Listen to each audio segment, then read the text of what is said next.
OTB AM. With Gillette, put your best face forward with our new and improved razors. 7:30 Friday morning. You're very welcome along to OTB AM. Owen and myself with you until 10 this morning. Morning, Owen. How are you doing? Morning, Adrian. Lots of crack. You're flying form, I'm sure, after last night.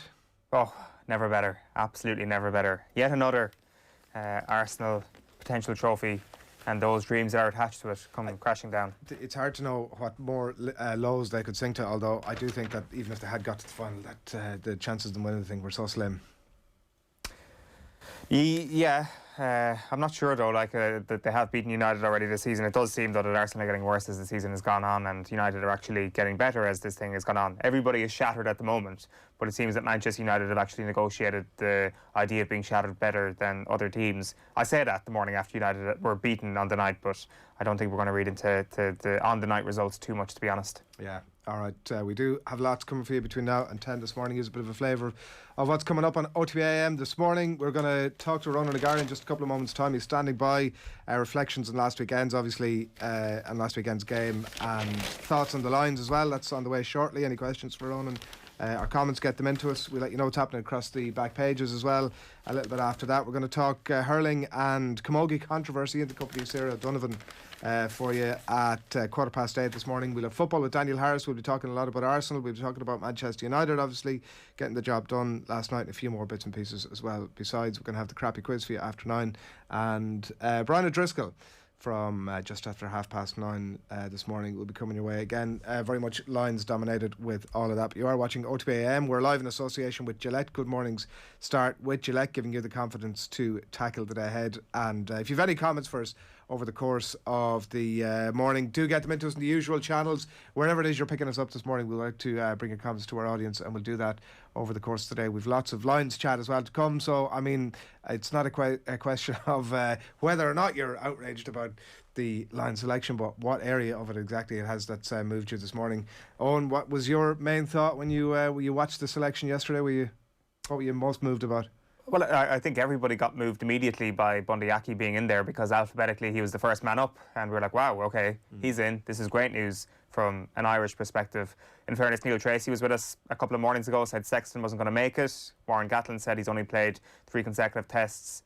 Hasn't played 3 consecutive tests since 2018. That was his reasoning for it when it came to durability. And fair enough, that's what Neil said earlier in the week as well. And in fairness, Neil also called James Ryan, which would have been the 2 things that a lot of people would have had issue with yesterday. So I think we went into it a little bit prepared, having listened to him over the last couple of days. Yeah, plenty to get into on that front. But Ronan O'Gara, good morning to you. Hey Adrian, how are you? How are you on? Good, flying it. How are you? Good few days for you, I'm sure, after last weekend. Did you enjoy it? Well, I didn't enjoy the first 10 minutes. It was disappearing very quickly in front of my eyes, but we managed to get a grip of it and get become a little bit more accurate, even though we weren't very accurate throughout the day. But once we held the ball for periods of time with our men, I think we made them suffer a bit. Their scramble defence was incredibly good, brilliant at times, in fact, and against most teams that the 3 points become 7. But what was probably very important was when we went 7-0 down, we managed that yellow card period extremely well, which was, I suppose, very satisfying. Yeah. It needed to be brilliant. Obviously, the when you talk about that first 10 minutes and been under the pump a bit, when that's happening, I'm always curious when the TV camera swings a coach's direction. What's going through your mind? Are you in that moment thinking, I hope we defend this ball? Are you thinking sort of bigger picture, if this continues much longer, we're going to have to tweak things up here?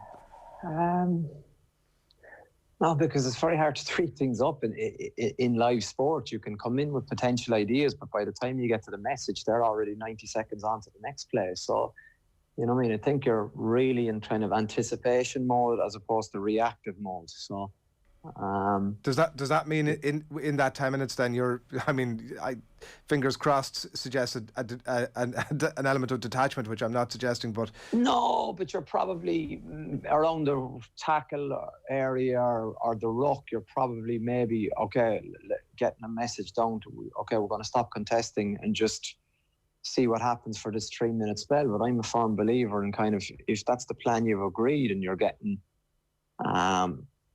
probably pinged, and we were pinged rightly in some instances and maybe inaccurately in other decisions, but that's what happens. I think at the end of the day, we had a plan to probably go after Leinster's ruck, and that worked. The plan is obviously on paper and in theory, but it takes, good decisions out of your players to implement that and implement it consistently. And that's, I think, where we probably got a foothold in the match, is that, Batia is a brilliant poacher. We've some good poachers in our team, and that's why at times we're happy for the opposition to have the ball. But when we have the ball, we needed to be better with it, and we didn't. For the first 40, with the exception of the last 8 minutes, we didn't really put Leinster under that much pressure. But I think we managed the scoreboard quite well, because they could have been more ahead at half time. Is that the most satisfying win of your coaching career to date? Oh, I don't know. I haven't even thought about it like that, to be honest. Given you hinted at it in the Examiner this morning about the opposition, obviously, and that aside, the magnitude of the game. Yeah, because it was my last game, Adrian. That's why, I think. But I've been lucky that I've experienced a lot of good days coaching, but that's in the past. It's over. It'll never change. What you need to do now is next job, and that's always been my mantra. And you're getting onto it. It's it actually seems so long ago, that Leinster game. We go to Montpellier tomorrow, and it's will be with a different set of players as well. But it's this game. What I like about it a lot is the fact that it's always the next challenge. It's always the next job, and then at the season's end you can take stock of where you are. Yeah, you got out of Dodge pretty quickly after the game, I was reading. It's awful with COVID. You can't really, especially I think with the different restrictions between the different countries as well. And we tried to meet the Leinster management before the game, but because of they're in a different bubble, there was, even with masks, it was probably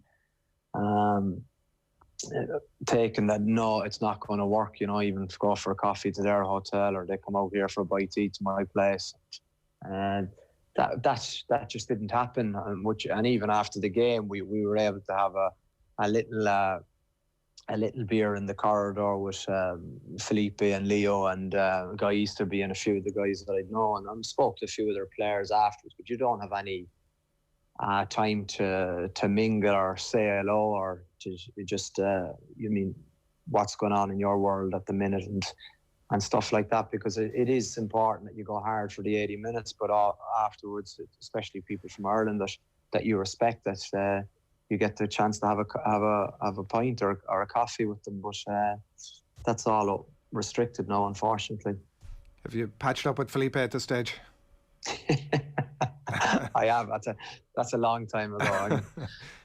It's funny too, because we still probably have a laugh and a smile for the first kind of 10 seconds, but then it's not awkward after that anymore, So he's came up with some good starter plays to put us under stress at the weekend, and he's in a great environment in Leinster. And I think I agree with what Stuart Lancaster said. I think people looking upon Leinster losing a semi-final as a failure needs their head examined. You don't win the European Cup every year. You can't do that. It's not possible. What you have to do, I think, is you've got to keep knocking on the door, and that's what Leinster do, and they've done for the last 10 years, and they'll continue to do. But the dramatics around being overpowered by a La Rochelle team, it happened that day. But if we played this Saturday, I don't know how that result goes, because we know you're judged in that 80 minutes, and that was the one time when it mattered for us. So we beat them on the day, and we deserve to win. There's no doubt about that. But I wouldn't have this. What's the interrogation of Leinster, and that they're lacking power players. Like if they're tiny margins involved. If they probably controlled the ball for another 5 minutes, they could have been 21-0 up. Because there has almost been a conversation, Ronan, over the last couple of days about not only Leinster rugby but Irish rugby at whole, and about this conversation around power. You think that's a little bit of an overreaction, I sense? There is no doubt on. No, I think there's probably there's two maybe sub points to my discussion, in the fact that you most definitely need powerful players, but like for me always, I think what brings out the best in powerful players is the people who have the capacity to think 2 or 3 seconds ahead of everyone else. So in sport, there'll always be a place, and the best players will always be the fastest thinkers. So the way it's going in rugby, obviously, is the fact you probably need, you know what I mean, on a ratio, you're probably 2 to 1. But for me, the guys with game intelligence will always shine through. But like it helps, and you know what I mean, it's how you define power, because I mean, there's powerful players, and then there's Will Skelton, and I think he's, as we'd say in France, he's hors category, is he's out of a category because he's so different to everyone else. And you know, he most definitely has changed our team, and he's a very, very special player, and I'm absolutely delighted and I suppose grateful to have the opportunity to work with someone like that, because he's come out of Saracens and he's taken the best out of that. He's come over here, he's rolled up his sleeves, and he's got down to work, and he's become a great player for us. But like he's off the Richter scale in what he can do, and very few players can do that. So I think that's probably the outlier in the survey. But you know, I think there's so many things come down to tactics too, and how you want to play the game. Like for example, Japan have very powerful players, but they play with huge speed and accuracy, that they don't run over people. They run to the side of them and they exploit space. And they did, I mean, you have to say what they did at the World Cup was, I suppose, hugely interesting for coaches out there, and for people who play a different style of game.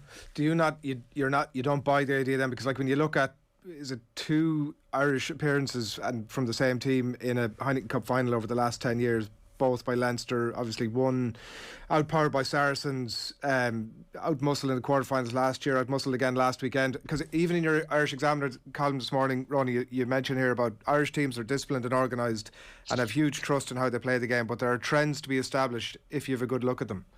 What are those trends? I think a big thing I think we kicked more accurately than them at the weekend. In phase play, I think we got more return. There were so many times that the ball is kicked in the game, and I think that was a big area of advantage for us. Our kicking game was far more accurate than Leinster's kicking game. Is that out of hand? Sorry to cut across you. Is that one of the trends? Is that what you're saying, that you could identify in advance that sometimes it's not as accurate as it might be? Because that was probably an area they would be disappointed on the day, because normally they are very accurate and consistent kickers. But I think Carbarlo kicked the ball very well. Ihai West kicked the ball very well. From Leinster's point of view, they were inferior to us in their kicking game, and that obviously depends where you play the game, which means where you can exert pressure. The easy thing is to look at, I suppose, the carries of Skelton. Yeah, he did that. Antonio carried well, but there was times when we were struggling to deal with Furlong, to deal with Rhys Ruddock early in the game. So once we have, I suppose, we kind of got him back into an arm wrestle, and I was confident that we would come out on top. What are the trends that you were spotting when you were? Because your piece this morning is very interesting. I recommend people go and have a read of it. But you talk about being obsessed with the preparation of the game, and I'm interested to know, because I think people here this week are definitely trying to reach some sort of conclusion, not just about Leinster, but about trends in Irish rugby, about why they've come up short so much over the last roughly 10 years. I disagree with you completely there. How have they come up short when they're the most consistent, and they've won 4 European Cups, Adrian? I don't think you're giving them credit. You know, that's extremely difficult thing to do. They're in semi-finals every year, they're in finals every year. Like you can't have complete domination of the sport. Where they are is that they have lost the semi-final, and all of a sudden there's a massive inquiry into them. But like, we were you know what I mean? I think because of where they're based, it was probably this expectation or assumption that they're going to win the game and they'll roll over La Rochelle. That isn't the way we saw it over here, and that isn't the way the players saw it over here, because we analysed them inside out and we had a look at them and we felt that worst case scenario will be a 50-50 game, especially with home advantage, and that's how it turned out to be. And it probably could have been probably a bigger winning margin if we didn't. I suppose I'd be disappointed with the way we finished the game, but you mean after 60 minutes I don't think the game was in any doubt. One last one for me on the game. And like, we get such a rare opportunity to speak to somebody who's been so knee deep in analysing one of the Irish provinces. What, if you could pick out a few things that you'd looked at in the analysis and that actually manifested themselves in the game itself, what are, I mean, I know you're not going to ask me, you respond to me if I ask you what their weaknesses are, but what are their, what areas are they most vulnerable in? No, I think it was probably, and with this, the responses, it wasn't obviously, which is a great, hugely exciting thing for me, and was the fact that it wasn't opposition dependent. It was because of the resources available to me in terms of how I can identify getting the ball into the likes of Winnie Antonio's hands, Victor Vito's hand, Greg Aldred's hands, Will Skelton's. I thought we just had multi-threats at the line, and also, you know what I mean, the reality is I think we have one of the most powerful players in Lavinia Bottia, playing 12 to ever play the game. He's a wrecking ball and he causes absolute havoc for defences. So I was kind of trying to come up with a plan where I could kind of share the load between an intelligent kicking game.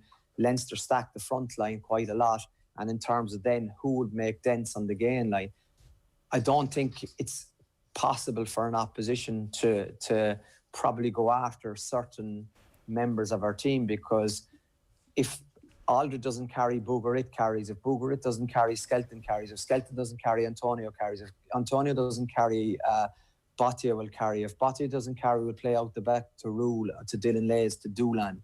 So that's probably what I was trying to explain to people, in the fact that if you want to be trying to compete in Europe, you need to have multi-threats all over the park. We have, Leinster have, Toulouse have,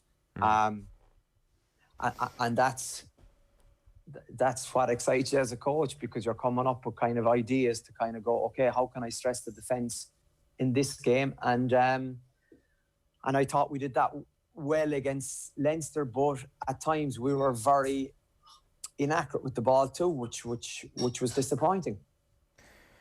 Ronan, I'd love to get your take on the Lions squad announced yesterday. I think the obvious place to start is with the out-half decision.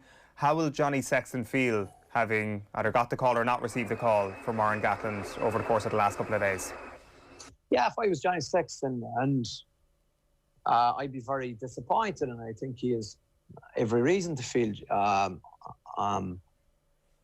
disappointed. And I alluded to it this morning in the Examiner, kind of saying, like, the tour is now. It's not, we're not looking at summer 12 months. It's now, and I think he had an excellent Six Nations. His goal kicking is as good as it's ever been, if not better than it's ever been. I think he's the man for a big occasion. I think he can manage his body most definitely for the next 3 months to get the best out of him. Afterwards, I think it's a completely different story. But in regard to going for a tour with everything on the line, gold medals involved in winning a test series, I think he's invaluable in your 23. The durability thing comes up, obviously. Brian, yeah, of course it is. Yeah. But there's a management factor in that too, in the fact that durability, if it's all in for winning the test series, which is what Lions series are about, he probably has to train the house down. He needs to play the Saturday before the test. He plays the test, and then, you know what I mean, to win the test, you need to obviously dominate South Africa for 60 minutes of the second test to hopefully get you over the line. If you go 2-0, there's no durability involved. You've spoken a good bit about Finn Russell on the show before as well. I'm a massive fan of his, but Finn Russell, I think, is very, very exciting to change it up. Johnny is probably, as I'd call, a kind of a settler, a strategist, in terms of you start the game with him Finn Russell is the complete opposite in the fact that if you're chasing a game, he is a great asset to bring off a bench. You know what I mean? Because if you're 6 points down, most definitely he has an array of skills that very few people have, that he can win a game for you. And the great thing about that is that I think if you put him in, there's not much of a difference between losing a game 6 points and 13 points if he manages with a killer pass of his for that ball to be intercepted. But that goes with the way he plays the game, and he plays it very differently to a lot of people, and that has to be respected too.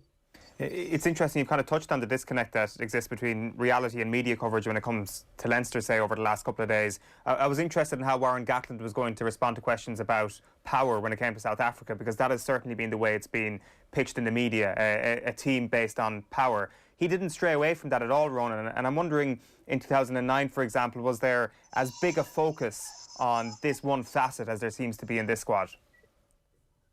I think there wouldn't have been, but that's, 12 years ago. So everything is advancing, as we know, and everything is becoming more under the microscope and analysed and data related. And there was a big emphasis even in 2009, and there's even a bigger emphasis now. But I think, in fairness to Warren Gatland, he'll have his players absolutely convinced in his policy about how he feels is the best way to take down the Springboks. And as we know, for the last 20 years, he's got massive buy-in from the people that he has coached.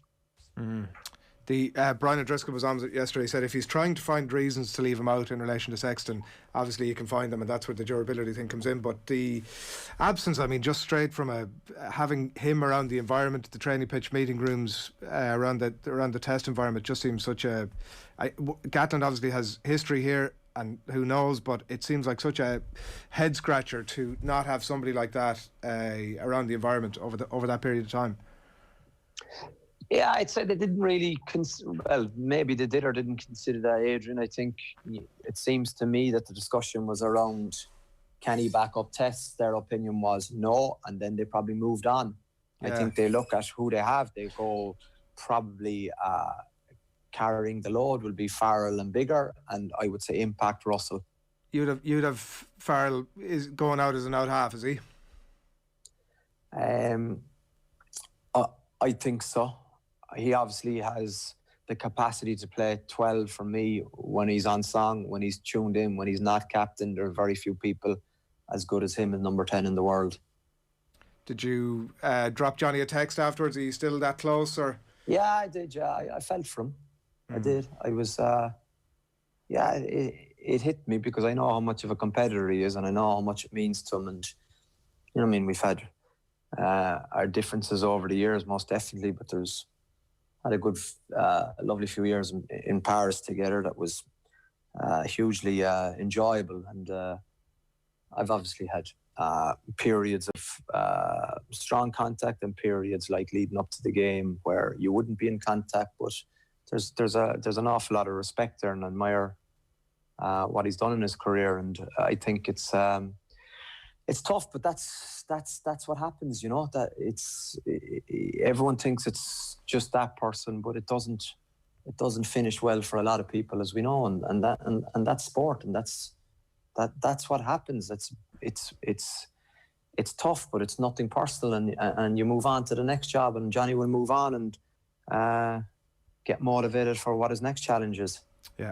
Look, it's not the biggest thing in your radar over the next while. I've absolutely no doubt about that. No, but it's not like that. It's just you've got to remember too that I think it's Johnny is at an age where he has done so much. It's someone like James Ryan that you'd have to be particularly disappointed for as well, because he's at an age where he's probably not near his prime, but he's offered so much. And I suppose we were categorising him as a world-class player, which I certainly thought it was as well, a potential Ireland captain, a Lions captain, and then all of a sudden this morning he's not involved in the squad.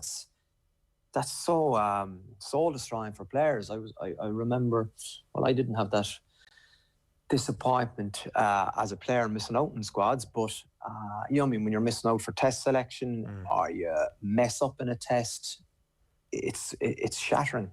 But that's what doesn't kill you makes you stronger, as the saying says, and so true. So those guys this morning, you'd be thinking for them, not about the people that are going. You think of the guys who are missing out. Yeah, and plenty more time to talk lines as well over the coming months. Listen, congratulations last weekend. It's absolutely brilliant stuff. You'll have a huge cohort of people, I've no doubt, over this side of the water cheering you on in a couple of weeks' time. So well done. Enjoy it. Yeah, thanks. Catch up with you down the track. I appreciate it. Thanks, Owen. Thanks, Adrian. Appreciate it. Thank you. See you, boys. Thanks, Ronan. Ronan O'Gara live in the line there from La Rochelle. Pretty interesting stuff from him there on the lines and on the game last weekend as well. We're going to get into a little bit more lines chat now. Do keep your comments coming into us, whatever it may be, in terms of Ronan's reaction to the squad there, your own thoughts about who's been left in or left out or any of that kind of thing. Some comments that have come into us here. Mick Martin on YouTube says, we're only at the beginning of his amazing journey, obviously in relation to Ronan O'Gara there. Let's not forget just how significant this achievement is and what we have at our disposal for Ireland rugby. Michael on YouTube, for whatever reason, off the ball are pushing a narrative that Irish rugby is lacking and needs to bring in more players. Seems counterintuitive for an Irish sports show. I mean,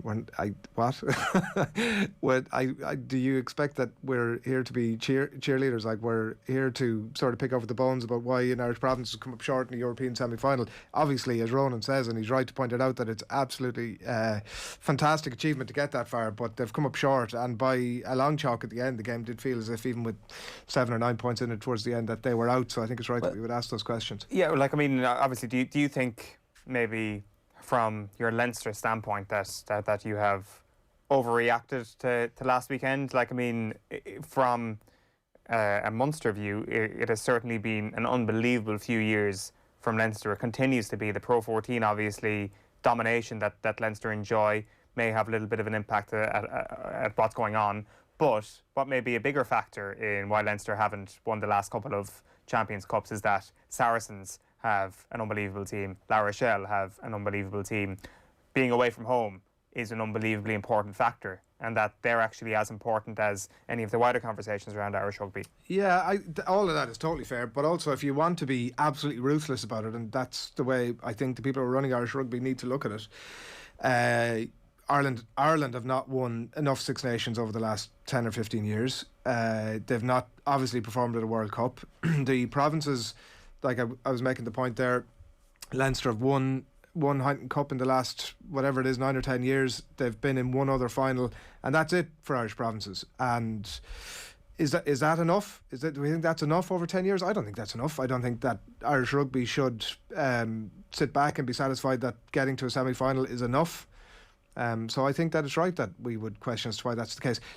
On Ronan's point there about whether, if that game was played again next weekend, who would win it, like, the difficulty that you have in the aftermath of picking through a game like that is that it did feel done, even though it was within reach from a scoreboard point of view. A little bit like looking at Arsenal last night.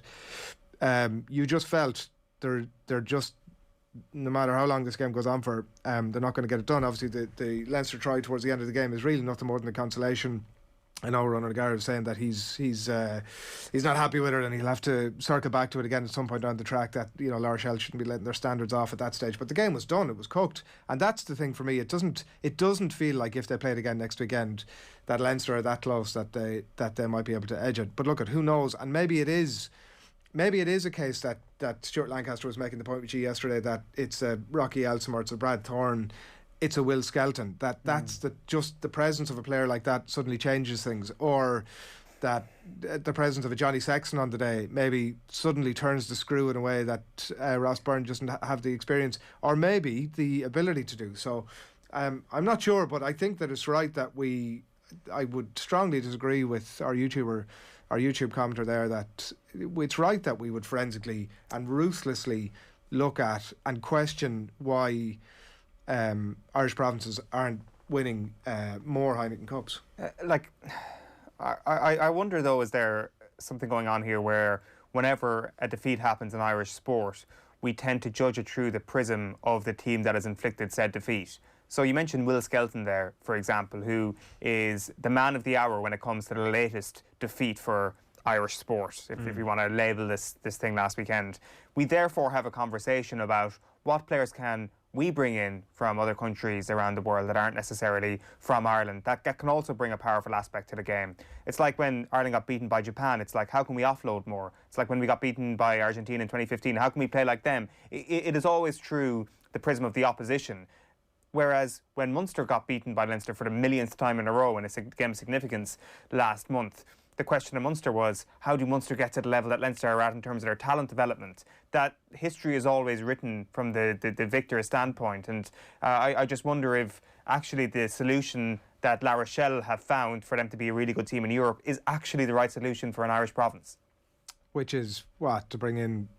Go back, well, not go back, but go back towards, say, a Rocky Elsom type player, but on a more frequent level, on a more having more of those types of players in the squad. Yeah, look, and I think they do. Like, I think maybe Scott Vardy was to fill that role, and like, an outstanding player, but he couldn't do enough to force himself into the starting 15 last weekend. So, like, yeah, and he's obviously leaving, but I think there'll always be that balance on. I think there'll always be the balance of the homegrown players and like the world class players that we have, and like James Ryan and Johnny Sexton could still go on to tour the lines. There's a distinct possibility. It'll still be a blow to their ego because they haven't been sort of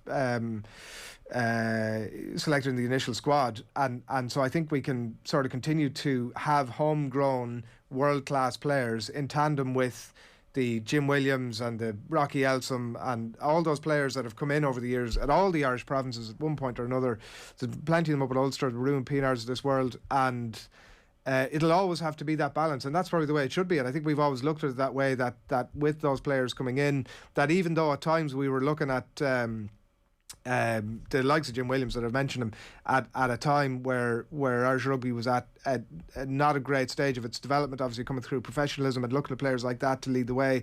We will look at players like that now going into the future, but just for different things, to be there to to offer something, to come from a different background that you know, in terms of style, those Southern Hemisphere players, those New Zealand players just bring something different, some the grain of rice on that'll help tip the balance. I think we should and will always look at that. I think there's a slight overreaction on specific angles is my point, that that's not the sole answer. Like, I think if I just don't think that a European semi-final defeat is a terrible outcome or requires naturally no, but conversely, on the counterpoint of the YouTube commenter is that nor should we sit back and go, sure, wasn't that great. But that's not what anybody I don't think that YouTuber is actually suggesting that, and that's certainly not what I'm suggesting either. It's that to get to a European Cup semi-final and to have utter dominance in the Pro 14, you're already doing something right, and to alter something dramatically, which is often the product of ruthlessness, may actually be counterproductive.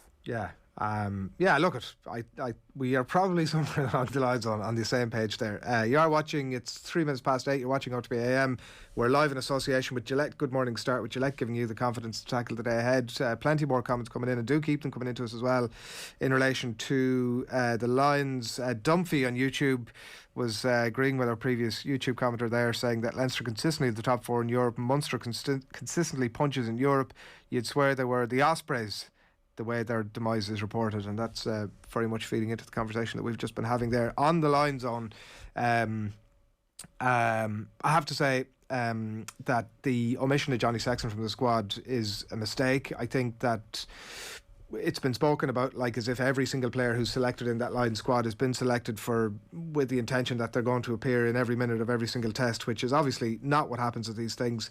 Sexton is a dog. He's an angry bastard around the pitch. He'll be angry around meetings. He'll be angry around the training ground. He'll be keeping the likes of Ronan O'Gara saying there that Owen Farrell is probably going as a 10. He'll be keeping him honest over the course of it. He'll be keeping Dan Biggar honest. And Finn Russell, let's face it, is there, I think, to be a Wednesday player. Maybe he makes a squad bench for some of the tests, and that he might offer you something slightly different, a bit of magic in the last 10 minutes if you're really desperately chasing the game where you're sort of 10 points down and you need something very different to come into it. But I think that Sam Warburton was asked in the very long preamble to the squad announcement yesterday about the difference between captaining your country and the lines, and he said that it was easier on the lines because the calibre of the leadership group that are around you, and that is Sexton. He'd be pushing for the 23 every single week. He'd be keeping those players honest. 10 minutes to go in a final test on against South Africa at Ellis Park, and you're asking me who I want on the pitch to drive the screw home for the Lions. Then of all of those names that I've just mentioned, it's Johnny Sexton all day, every day. I agree with that end point, but unfortunately that's not what it comes down to when Warren Gatland is making his decision. You have to believe in what Gatland is saying yesterday, that it comes down to durability.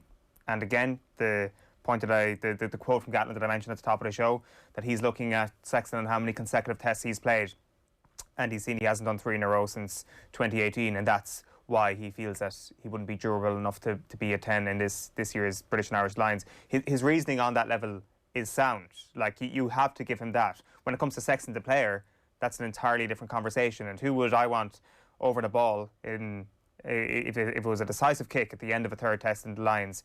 Johnny Sexton or Finn Russell? You pick Johnny Sexton. To be honest with you, you might pick Johnny Sexton over Owen Farrell and over Dan Biggar as well. You would have him ahead of almost everybody else when it comes to the British and Irish teams at the moment still to make that kick. But it's not just about that. Warren Gatland isn't picking a team for 10 minutes. He doesn't know how early Owen Farrell will go down. If, for example, Johnny Sexton is your 10 on the bench, he doesn't know how early Sexton would then have to play, and he doesn't know how much time Johnny Sexton will then have to play. Maybe your starting 10, if Sexton, as you put it, is your backup, maybe your starting 10 goes down after 10 minutes of the first test, and then all of a sudden it is 3 consecutive tests essentially that he's got to perform in, which he has not shown recently that he's able to carry out in the view of Warren Gatland. So yes, from our own green spectacled view, it's not great that Johnny Sexton's not going to have that responsibility to actually win a Lions tour, because it will come down to your second or third choice 10.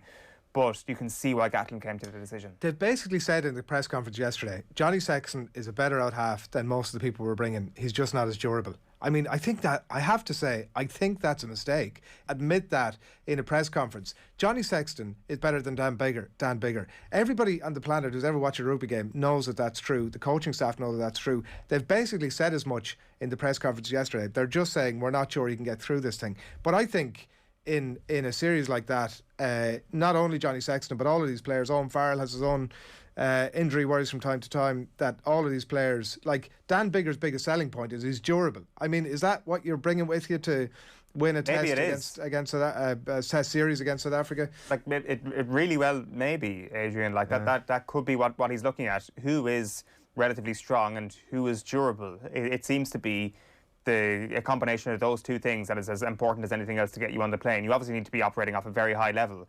But if Warren Gatland is looking at the differences between these players and it's not overly significant, then he's going to pick the player who's most durable. Like, I can kind of see why he did it, as much as if you or I were Warren Gatland, we would have picked Johnny Sexton, no question about it. I definitely would have picked him. But there's a reason why Warren Gatland managed to get over the line in Australia 8 years ago. There's a reason why he managed to get a draw in New Zealand 4 years ago. He tends to get some decisions, the majority of the decisions and the hard ones, correct. And I think maybe we attach a Welsh bias to him naturally, and that may stick in the craw when it comes to Dan Biggar's selection. But in reality, it would have been Finn Russell versus Johnny Sexton. I think we're all predicting that at some point on the track he releases, I think, what will be another autobiography, and he's like, yeah, I mean, I was really biased towards those Welsh players, and everyone goes, I knew it, absolutely knew it. It was so obvious.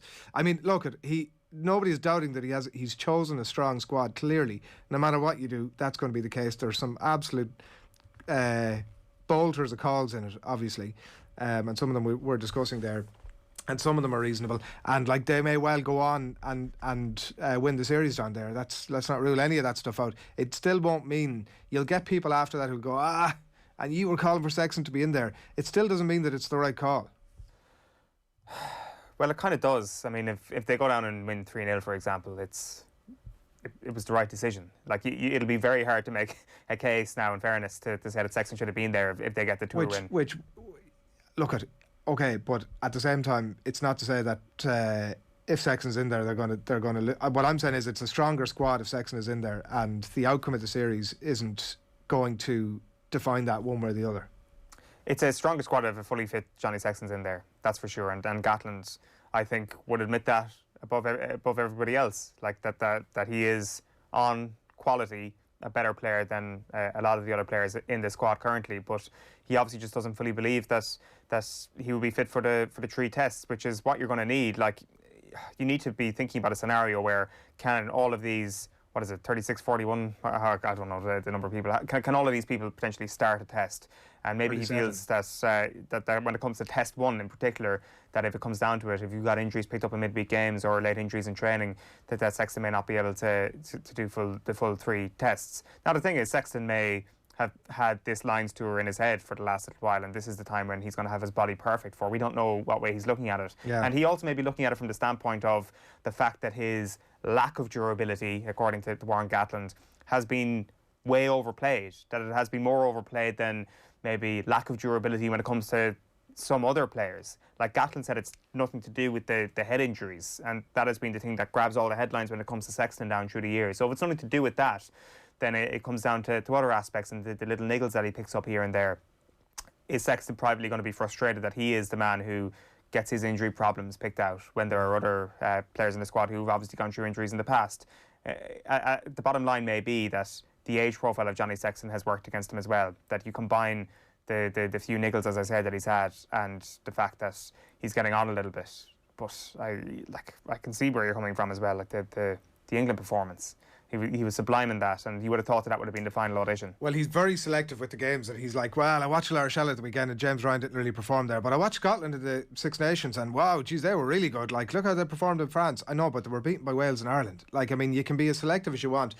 Brian O'Driscoll hit the nail on the head for me. If he's looking for reasons to leave him out, he'll find them. But I mean, you can say that about every player, and I think that's it's probably true with that. He also spoke about the part of the reason of the inclusion of Aki was the partnership with Henshaw, that he's seen that and he's seen it develop. But that's nonsense, because ultimately you're probably going to have a if you go by Brian O'Driscoll's test selection yesterday, I think you might have like Murray, Bigger, Farrell, Henshaw combination. There's almost no existing partnership in that, so I think that look, he's made the selection. He's got to come out and defend it and sort of give his rationale for it. But well, what's your point? What's your point on the Aki thing there? Like, do you think that Aki shouldn't have been included? No, my point is that he's bending the rules to just suit whatever the narrative is, because he's saying part of the rationale about selecting Aki was the partnership with Henshaw. So you think Sexton and Murray would have been? The partnership point doesn't stand up at all. It's partnerships is totally counter to the Lions to begin with. It's nothing to do with partnersps. It should never be a factor. Yeah, what I'm saying is he's forged. decided that Sexton, and like Neil Jenkins was out yesterday, you mentioned about Gatland he's not including the concussion conversation. You read Neil Jenkins' comments yesterday, which, by the way, I mean, you're more confused about them after reading them than you were before you ever began.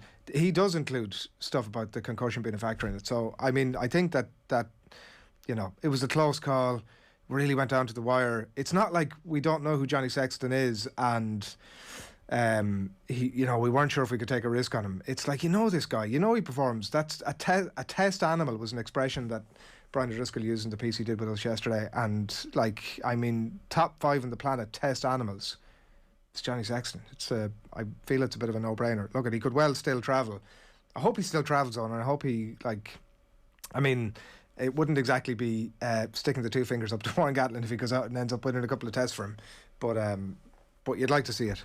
And you would have to think that himself and James Ryan are quite close to being the next man up in their position. Certainly Sexton is you'd like to think his 4th choice. That being said, when Neil was on the other morning predicting his Lions, he had Sexton at 6th. So there's no guarantee whatsoever that if there's injuries, Sexton gets on that plane as well. And if Gatland is saying it's durability, are we saying that Sexton is the 4th most durable out half in Irish and British rugby? You see, the thing is, you probably can't definitely make that case. So, like, there's no guarantee that if an out half goes down, that Sexton is the next man up. But on the side of James Ryan, like maybe he'd be a little bit closer to being a banker if there's a second row who does go down. But second rows generally quite hardy. Like, James Ryan will just be really disappointed that this hasn't happened for him this season, because he looked like an absolute banker. The conversation around James Ryan was him being a leader in the Lions, let alone being a squad member in the Lions. So this is a career setback for James Ryan. You can't really get away from that. Yeah, it's incredible. And a mention for Cian Healy as well that nobody's been talking about. And there was some squads that were predicted beforehand, some team picks that were made beforehand had him starting, and a Lions test cap that his career really deserved has eluded him as well, and that's I'm absolutely no doubt, having got injured in 2013, I think it was that he travelled, I'm sure a disappointment as well. Lots of comments in on this, and we'll bring more of those to you before we leave the show at 10 this morning. But it is 8:15 on this Friday morning, and we've lots still to come. If you've just joined us, good morning to you first of all, but also you've missed Ronan O'Gara. He was on with us a little bit earlier this morning. You can get the full chat in the podcast section of the OTB Sports app right now, and you should go and download that app from wherever it is that you get your apps. Coming up in over the course of the next hour, we've got football in the company of Daniel Harris. We're back after these talking hurling and camogie with Sarah Donovan. OTB AM on OTB Sports Radio, Ireland's first and only sports radio station. Sean, what's that thing going round the garden? That is our new Husqvarna Automower. Automower? Yeah, it's a robotic lawnmower from Husqvarna. Cuts the grass automatically, has GPS tracking and an app. Even works in the rain. I just thought, why spend time cutting grass when I could spend it with the family? Great! You can put the dinner on, so... No can do, love. Have to paint the man cave. Husqvarna Automower. Never mow again. Learn more at husqvarna.ie. This is OTB Sports Radio. But I do remember very vividly standing in the shower after the All-Ireland final saying to Fergus McCusker, is this it? Is this it? Desolate almost, like a sense of total anticlimax. And the two of us wandered up to the Cat and Cage and had a pint. In those days there was no big formalities. And I can remember thinking, I can feel it now when I'm sitting here, that sense of anticlimax, which was a great lesson in life. Once it's behind you, you move on. Off the Ball, Saturdays from 1 on OTB Sports Radio. Listen live on the OTB Sports app. OTB AM. With Gillette, put your best face forward with our new and improved razors. Right, plenty exercised about the rugby, so do keep those comments coming in. We'll come back to them before we leave you at 10 a.m. this morning. But it's time to turn to Gaelic games. Sarah Donovan, former All-Ireland winner with Cork, current Dublin coach. Good morning to you, Sarah. Good morning, how are you? Good, plenty to get into here. We'll come to the hurling in just a few minutes, but the camogie obviously has caught the attention over the last few days, over the last week or so. Players obviously wanting a split season here, just to catch anybody up on this who hasn't been following it. The Camogie Association suggesting a league, club championship and inter-county run out for discussion at the minute with members, and as we stand, the league is to start I think in about 10 days time or thereabouts. Vast majority of players who have been surveyed say they're not going to play it. How is all this going to get sorted? Right now, I think the best thing that the Camogie Association did was pause and take a breath. Unfortunately, for the likes of the sponsor, Littlewoods, it's not great the week before a league knowing that you can't have access to your players for league promotions per se. And for us as obviously managers and coaches, not knowing whether it's going to go ahead and trying to plan and train for it. So I think, though, it's the right decision to go out and poll the club players. So you'll know from last week, the GPA announced that 84% of the players have said they won't be playing the league if it stays in the current format. And the Camogie Association have finally taken and listened to the players and said, right, we will go to our club players and counties now and ask what's going to happen. That's a 7-day window. We're hoping that we see white smoke by Sunday, but, you know, we've got no clearer on it. Yeah, and like you're hoping all the information obviously gets to the players and that due process is seen by those county boards and that the responses come in, whatever that might be. But like there is a possibility after all of that members vote for the original Camogie Association option. If that happens, do you think that players and counties are going to sort of row in behind it and get on with it, or how would you see that playing out? As much as they'd like to get in behind it, I don't think it's feasible, a calendar, regardless of the ins and outs of it. Like Jimmy Greville, the Cavan manager, spoke yesterday in an article with the 42 and said half of his Cavan team play dual, you know, they're dual footballers. So with the calendar as it currently is, the ladies footballers are due to play throughout the summer and the Camogie aren't due to play till after September. That means the ladies footballers won't be available to the club teams in Cavan.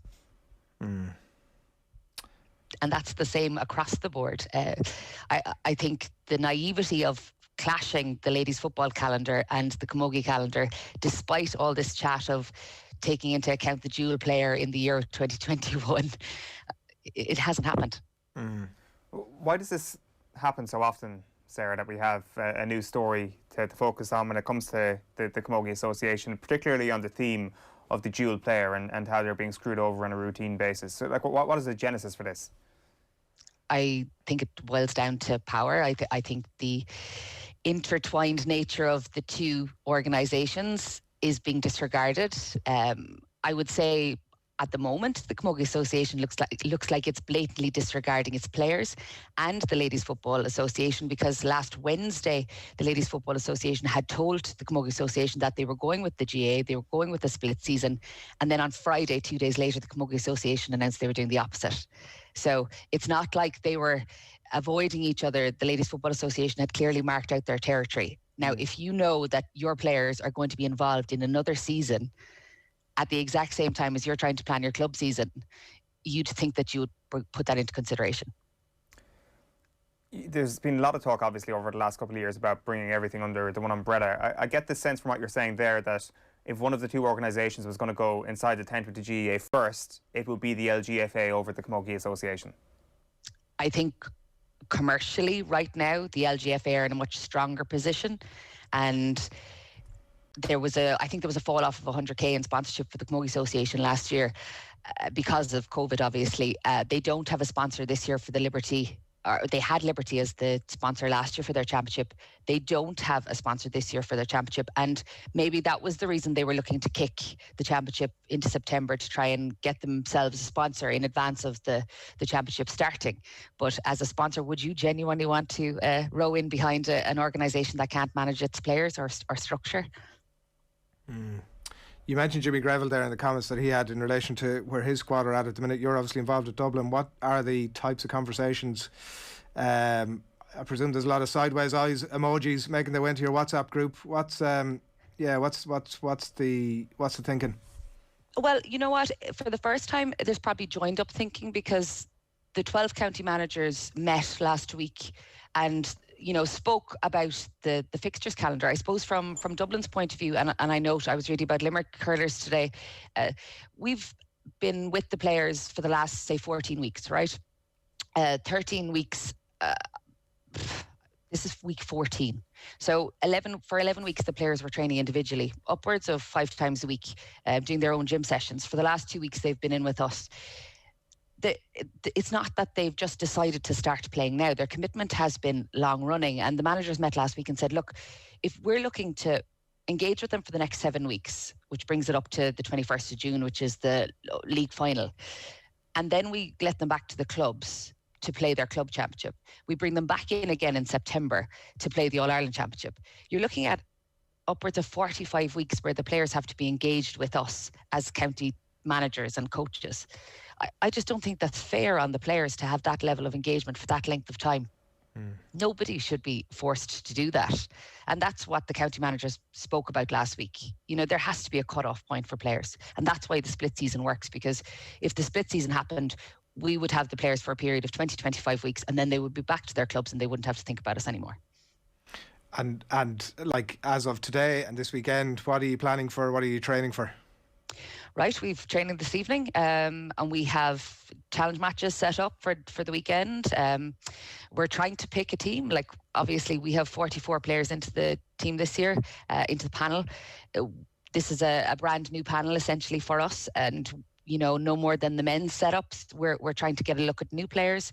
We're trying to set up for Kilkenny on the 15th of May, the All-Ireland champions, and no bigger test for a team than Kilkenny. So we have to be blinkered about this. We have to say we're going to be playing that match on Saturday, and we're hoping that the Camogie Association wants us to play that match on Saturday. And in order to do that, they have to facilitate the calendar. Is it too simple a thing? Like, obviously, Sarah, there's been a lot of chat about the GPA and the WGPA merger, and maybe the Camogie Association, the LGFA, and maybe at some point down the track, the GEA as well, and that it just becomes one governing body. Is it too simple a fix to think that is just going to sort everything, and that these things won't be a constant source of conversation, or are we missing something? Well, fundamentally, it has to happen, because I don't think it's sustainable with the Camogie Association and Ladies Football Association sitting outside of the GA. You know, the Camogie Association said that in October or November they'll struggle to get flooded pitches. They won't have access. You know, ultimately, you need access to the facilities to play your sports. Going under the GA umbrella, they would have access to these. So while power is what I think this is all about, I think down the line it has to become one organisation, and then everyone will improve, you know, and it is as simple as that, you know. It'd fix all those conversations about, like Micheál Martin and Shooty here during the week, about funding and equity and all of those sort of things with one fell swoop. I think so, you know. Like the Dublin Camogie Board are probably paying in the region of $2,500 a month for rent, you know, to put their players onto the pitch, because they don't have access to their own pitches. That's the same for a lot of inter-county teams in female sports.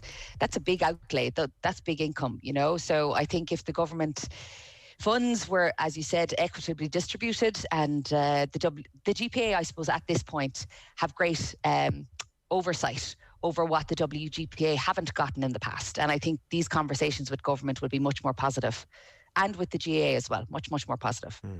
It's going to be really interesting to see what happens over the next little while. Sarah, we did want to chat to you about the hurling that actually starts this weekend in the National Leagues. There is a sense that this is going to be one big phony war, but at the same time, once the ball is thrown in on Saturday evening, I suspect that everybody's going to be like, yes, hurling is back, and everybody's all of a sudden going to read into every little wrinkle that appears at the weekend. I think so. Look, Saturday evening's game, Limerick and Tip. I'm very excited about it. Obviously, again, then Sunday you've Cork and Waterford. My heart is obviously more in that game. But with Limerick and Tip on Saturday, you've the 2019 champions versus the 2020 champions. I think Tip will be a little aggrieved. You know, Limerick have just outshone everyone, and all of Tip's, I suppose, prowess in recent years has kind of been forgotten, because Limerick are just so slick. They've obviously gone with 9 of their starting team from last year's All-Ireland final. Notable absences: Declan Hannon, Aaron Gillan, Cian Lynch is on the bench. So I think there is obviously new players coming into the Limerick setup, but going with 9 of last year's team suggests that John Kiley wants to keep the foot on the throat of the Tip lads as best he can for an opening round game that doesn't necessarily hold that much importance. Yeah, there was a feeling 2 years ago when they were last defending champions that Limerick had done exactly that. They kept the foot on the throat of everybody who came up against them in the league. I remember they hockeyed Waterford in the league final that year in particular, and whatever happened, the summer came along, and obviously that Kilkenny game occurred. And I just wonder, is that one of the biggest outliers we've seen in recent years in hurling, that defeat to Kilkenny, or was there something about the Limerick mentality that year that was just off a bit after being champions? Look, I think no more so than Liverpool in the football this year. You know, you can be absolutely exceptional, and then the following year you can dip.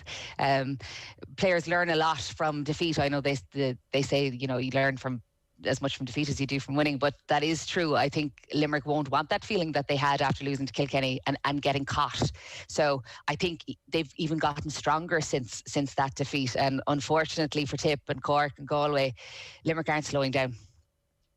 That's for sure. It's like this conversation as well around how Limerick managed to get to this point as well, about the resources that are gone in there, the hurling takeover in certain parts of the city. And we were having this conversation with Michael Verney yesterday about how they're in a position now where the Dubs were at in football over the last few years, and Kilkenny and the Naughties were at, where they just need 1 or 2 quality players to come through. They had that last year, and I think early sounds from this year that's exactly what's going to happen as well this year. Yeah, well, looking at the team on Sunday, Richie English is back. I think Richie English is a phenomenal cornerback. So to be able to have him return to Limerick only makes them stronger. William O'Donoghue's captain. You know, William came late to the party, I suppose, but was phenomenal last year. Yeah, I suppose you're talking about players adapting to a system, and the system is very well explained. No more so with Dublin this year. We're obviously trying to implement a system. It's going to take a couple of years for that to get up and running, and then you start to bring players in and you plug them into the system, and then it becomes fun. You know, the hard yards were done by Limerick 3 years ago. You say your heart is in the Cork versus Waterford game on Sunday. There's been a hell of a lot of change under the radar in Cork hurling over the course of the winter. Yes, and look, I suppose the first noticeable change will be Anthony Nash in goal. You know, goalkeepers in Cork have been quite vocal or visible in the last 10 years, and Nash stepping away before Christmas means that there's a changing of the guard. And when we talk about, you know, how important goalkeepers are, you know, you're talking about puck-out strategy, winning your own puck-outs, winning opposition puck-outs. That'll be a big change for both Waterford and Cork on Sunday. That noticeable change. Stephen O'Keefe won't be in goal for Waterford, and Anthony Nash won't be in goal for Cork. Patrick Collins, it looks like the front runner from Ballinhassig stepping in. And now Patrick has been with the quad 6 years, but has had to be obviously understudy to Nash for all of that time. I think everyone will be getting used to the state of play in Cork, but ideally you'd be hoping that the likes of Patrick Horgan will be still firing on Sunday, you know, because they will need some of those, I suppose, more established players to get them over the line now that they've had such change. Could I just ask then, from the conversations you might have had over the course of the winter and the last couple of winters around Cork hurling, are those conversations quite rootless, or is it quite negative around the state that Cork hurling is in, or is there almost a state of acceptance at this point that has seeped in that the decade did go by without an All-Ireland? I think, what was it, the first time in 12 decades that they hadn't got an All-Ireland title? Did they sort of moving down the rungs of the ladder despite the lofty expectations that the county has? Oh no, we haven't accepted anything, I don't think. What I would say is that, look, they're constantly searching for new ways to try and break that hold that's I suppose happened in Munster with Limerick and Tip. And look, if you look at Waterford beat Cork twice last year, so Waterford are even ahead of Cork at this stage, which will hurt a lot. The club championships in Cork haven't necessarily reflected the inter-county teams of old. You know, Blackrock winning obviously the championship last year was brilliant for Blackrock, but it's taking time for club players to actually make that break into county teams, and there doesn't seem to be a kind of a joined up thinking. The UCC teams seem to dominate the Cork teams, and I don't know, is that having an impact? You know, I think if you had stronger club players involved in the county teams, you'd have more success. You mentioned about Anthony Nash walking away, and there's more gone as well, obviously, Sarah, and some of them have walked away, it seems, and some of them have been walked to the door. There's Aidan Walsh gone, Christopher Joyce, Conor Lehan. It's a new broom, obviously, here from Kieran Kingston. He was talking the end of last year about taking Cork to the next level, and he's certainly gone all in. Conor Lehan's absence will be one that will be hard to fill. You know, Conor Lehan would have been in his heyday kind of 10-11 points a game. That's what we would have expected from him. You know, phenomenal athlete and a phenomenal talent, but time catches up with everyone, unfortunately. I do think, you know, the sweet spot seems to be the 25-year-old mark, and that's what the majority of the players, you know, are in terms of age. And I suppose it's commitment as well. The older players have to live their lives, and they have to move on at some point. I don't know, is it worse to be pushed or to get to walk out yourself? But I think it was time for change. You know, I think you can't have the same conversations with people. 2013, you know, obviously would have been Cork's most successful year with that group of players. And having nearly got there, but not getting there, that tends to play on players' minds 7 years later, you know, and probably there was a sense of that tiredness in those players. And then there's also the 2018 scenario, which like 2013, as you say, is obviously the big one from recent history when it comes to Cork. But I just wonder, in the context of Limerick being quite dominant at the moment, do Cork people look back on 2018 and that unbelievable semi-final as a bit of a crossroads in the lifespan of this team? I think it boils down to organisation. Like, you know, there's no question that on that day Limerick had a better game plan, and I think Cork, you know, individual talent is unquestionable in Cork, but then, you know, we obviously went. I was in Croke Park for Cork and Kilkenny in 2019. For the first 15 minutes, you'll remember Cork were absolutely pinging balls around Kilkenny, and they didn't know how to get up to the pace of it. And I was going, God, this is going to be a handy quarter-final. And Kilkenny came out in the second half and absolutely turned us over. individual talent accounts for a lot, but it doesn't account for enough. You have to have a game plan with it. Yeah, well, Cork are going to be a fascinating watch. They've Limerick in the Munster semis as well, obviously, so making hay now might be the wisest possible thing they can do, and plenty of changes in the backroom staff as well. They have 5 league games to get organised for the Limerick game. You know, look, no more than us playing Kilkenny next Saturday week. You might as well go out from the start and know what you're up against, so the harder the better. Yeah. What, Cork or Waterford? I'm going to go with Cork. It doesn't sound like you much faith there. I couldn't go home if I didn't. Listen, thanks a million. We'll keep an eye on events over the next little while as well on the Camogie front. Thanks a million for joining us this morning. No worries. Thanks, guys. Thanks a lot, Sarah Donovan on the line there at 25 to 9 on this Friday morning. Loads of comments come through to us on the various little bits and pieces, particularly around the rugby. Isolt Cody, morning Isolt. Exactly what Owen Sheehan said. Recency bias to what player inflicted damage on us last overlooks what we need to do to win against opposition, not just the last to beat us. And Joe says Adrian and Owen forgetting that they beat Exeter in the quarters, Premiership and Heineken Cup champions. It's the fine margins and they're right at the top. There's no major problems. It's grand. Sure, listen. It's not. We don't even need to talk about it. It's absolutely fine. Well, that's not what you say. I agree with that. With him. I think that's. I forgot. You're just going for the populist vote now. You're like no, not Dunphy, really. Like, Dunphy reincarnated. The win against Exeter. It's certainly something we overlooked. Crying over Leinster's exit last weekend. Next in that conversation, it's like there is no major problems. But Joe is not saying that there aren't problems. Like, he's not saying that you don't strive for better and that you look for improvement. That's exactly what Leinster are going to do in the off season. But the variation of conversations that we've had around Irish rugby over the last little while would suggest that everything needs to be fixed when it's only small details.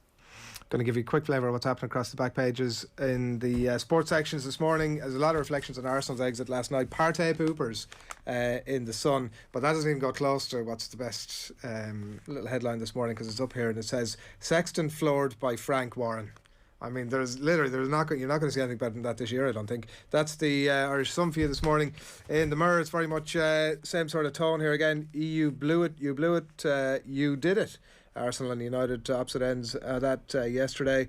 No voice, no chance as Sexton misses line selection, writes Michael Scully there on Brian O'Driscoll comments on Off the Ball yesterday. The Irish Independent, I couldn't rely on Sexton to go through the tour, says Warren Gatlin there, and a picture of Edison Cavani, who'd yet another reason last night to remind United fans why he needs to hang around next year. Oba and out, says the Irish Daily Star here this morning, and Myler blasts Kenny critics. Stephen Kenny's the man, says David Myler. A tough call, says the Irish Daily Mail on Johnny Sexton's omission there, and Oba and out is also the headline there from Adrian Kajumba on Arsenal despair as they miss out on United final. The Irish Times, obviously plenty more reaction to the line selection. Jerry Thornley, omission of Sexton or Ringrose is a mistake. So he's very much in that camp as well, and plenty more about that inside as well. I should mention a piece by Ian Reardon on Irish teams to receive COVID-19 vaccinations inside there, and the detail about that, which is an interesting enough story on that we didn't get a huge amount of chance to talk about up to this point. But the little development, obviously, that you'd asked Jack Chambers about in the show not that long ago, and he wasn't too sure. In fact, I think he was sure at that point that it wasn't going to happen, but less fuss about it feels maybe now, in that the vaccine rollout in this country is further along than it had been over the last little while. Things are looking positive. It's growing momentum in terms of the amount of vaccines that get out there. The people that are most vulnerable in society probably have been vaccinated at this stage and are very much down to get that over the next little while. And the language around it as well, in that it's a donation from the pharma companies, which removes any onus on the government to have to foot the bill for it, i.e. no, these aren't taking vaccines away from anybody else. We're creating extra. Yeah, it's good news from an Irish Olympian standpoint that they will be vaccinated, because the fear would have been that you get to a situation where American athletes, British athletes and so on will be vaccinated and Irish athletes won't. This doesn't make it equitable or anything like that. I mean, just a month ago you had a situation where the likes of Madagascar and Eritrea had yet to receive a single coronavirus vaccine. Those athletes will not be in a situation to then have the luxury of being vaccinated before this Olympics. So do we then get into a situation where this is a deeply unjust Olympic Games where you have developed countries who've got loads of vaccines and have the luxury of putting a jab in the arm of their sports people versus countries who are underdeveloped and haven't even been able to vaccinate the vulnerable people in their own country. That is what I would fear as a result, not only of this story, but of the talk around vaccinating Olympians in general. If it becomes jab to play, essentially, then it will be not a real Olympic Games, because the beauty of the Olympic Games is every nook and cranny of the world being represented on a global stage. And further to that, even the idea that the pharma companies have decided that they can create extra vaccines. So this is the narrative around it not impacting on the general rollout amongst countries, that they have the opportunity to create extra vaccines. And, as an international community, should we be not asking why these extra vaccines can suddenly be produced, and why they wouldn't, if we can produce extra vaccines, be going to the likes of India or to Costa Rica or the Maldives or some of these countries that are really struggling with the outbreak of coronavirus. But yeah, we'll see how that pans out over the next little while. That's a flavour of what's going on across the back pages for you this morning. If you want to jump up on OTBSports.com this morning, there's plenty of good reasons to do that. Brian O'Driscoll picks his starting lines 15, and lots of reaction as well from him. That's carried in a lot of the papers this morning from that Lions squad yesterday there as well, and plenty more about the Lions up there too. Shane Keegan on Chaos at Dundalk. I was never qualified to be manager and never wanted to be manager, was the quote from him. Really brilliant chat, honest chat that he had with Nathan on the football show last night, and that is absolutely worth about 35 minutes of your time if you want to jump up on OTBSports.com and check that out. And Eden Hazard responds to accusations that he's taking the piss at Real. So he's finally had a chance to respond to that really weird TV that cropped up during the week. Okay, we're going to talk football in just a couple of moments' time, but also a reminder of what's coming up on OTB Sports Radio over the course of the day. The best place to listen, by the way, is on the OTB Sports app, so just download that, hit the play button on the radio tab, and you will be sorted. 1:30, it'll be live Paddy Power half hours. The lads mark your football card for the weekend. 3 o'clock, Friday night racing. Brendan Bradley will be the subject of the Team 33 League of Ireland Legend from 4. There'll be a bit of Chris Waddle in the shape of a Legends interview, OTB Gold from 6, and then of course live off the ball from 7 o'clock, and Team 33 will be coming your way from 9 this evening. So that is that, and do keep your comments coming into us. By the way, whether it is the rugby that, to be fair, does seem to have exercised most people, I think, this morning on, or anything else that's on your mind. Yeah, it is 8:42 on this Friday morning. Manchester United against Villarreal is going to be the Europa League final. Villarreal managed to hold Arsenal scoreless last night, and as a result, they went through a very good evening for them indeed. And then Manchester United progressed 8-5 on aggregate, despite going down 3-2 to Roma last night. Daniel Harris is with us to discuss. Good morning to you, Daniel. Hiya. So Edinson Cavani, let's start with him. If he wasn't already a club cult hero, sticking up for Mason Greenwood and fending off the attack of some Roma players certainly would have done that. Yeah, with hair all over the show and a plaster on his cheek. Sensational behaviour. It's just such a shame, really, that we haven't been able to see him play in the flesh. And he's one of those players, I guess, who, before he moved to England, obviously he's a good player.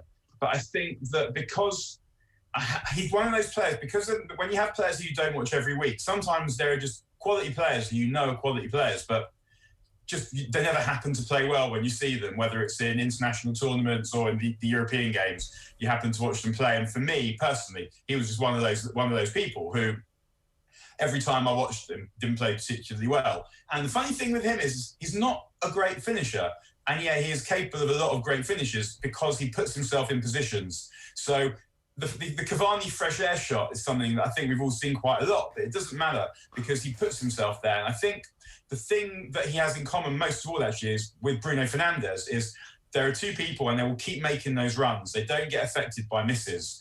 And the mental strength and also the technical ability, because you have to know that you can do it, to have confidence that if you keep making the runs, then eventually the ball will come to you and you'll do the right thing with it, is a reflection of, I think, where this United team are now. But those two players in particular are characterising the ability to find a way to get stuff done because they don't get bothered when things don't work well.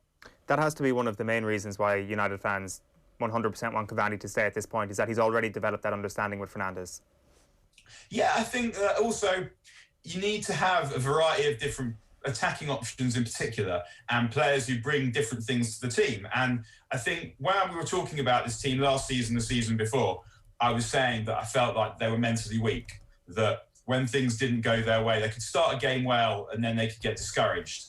And what we've seen this season is the complete opposite of that.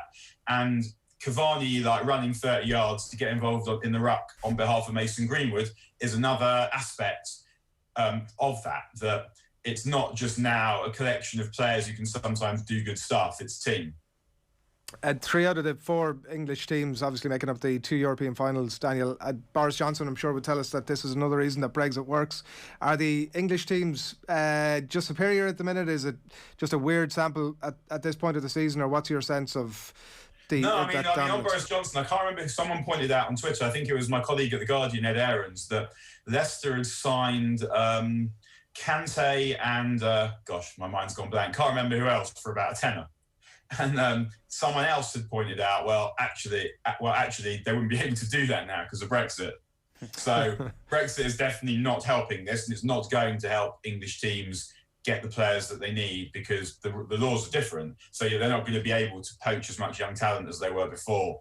But what we're seeing is an upswing in the English game, and ultimately, I mean, it's for various reasons. I mean, they all feed into each other. I think one of the reasons is that there are more big clubs in England, which means there are more rich clubs, which means the league is better, which means more people want to watch the league, which means the league makes more money, and the league was just also the first to commercialise, I suppose, which also helps feed into the money and the ability of the English clubs to keep buying players and to do things that other clubs can't afford to do because there aren't as many rich clubs. And it does usually come down to money, but money enables you to acquire talent and also enables you to plan. And so what you've got Klopp and Guardiola, who are generally considered to be the 2 best managers in the world. They're both in England.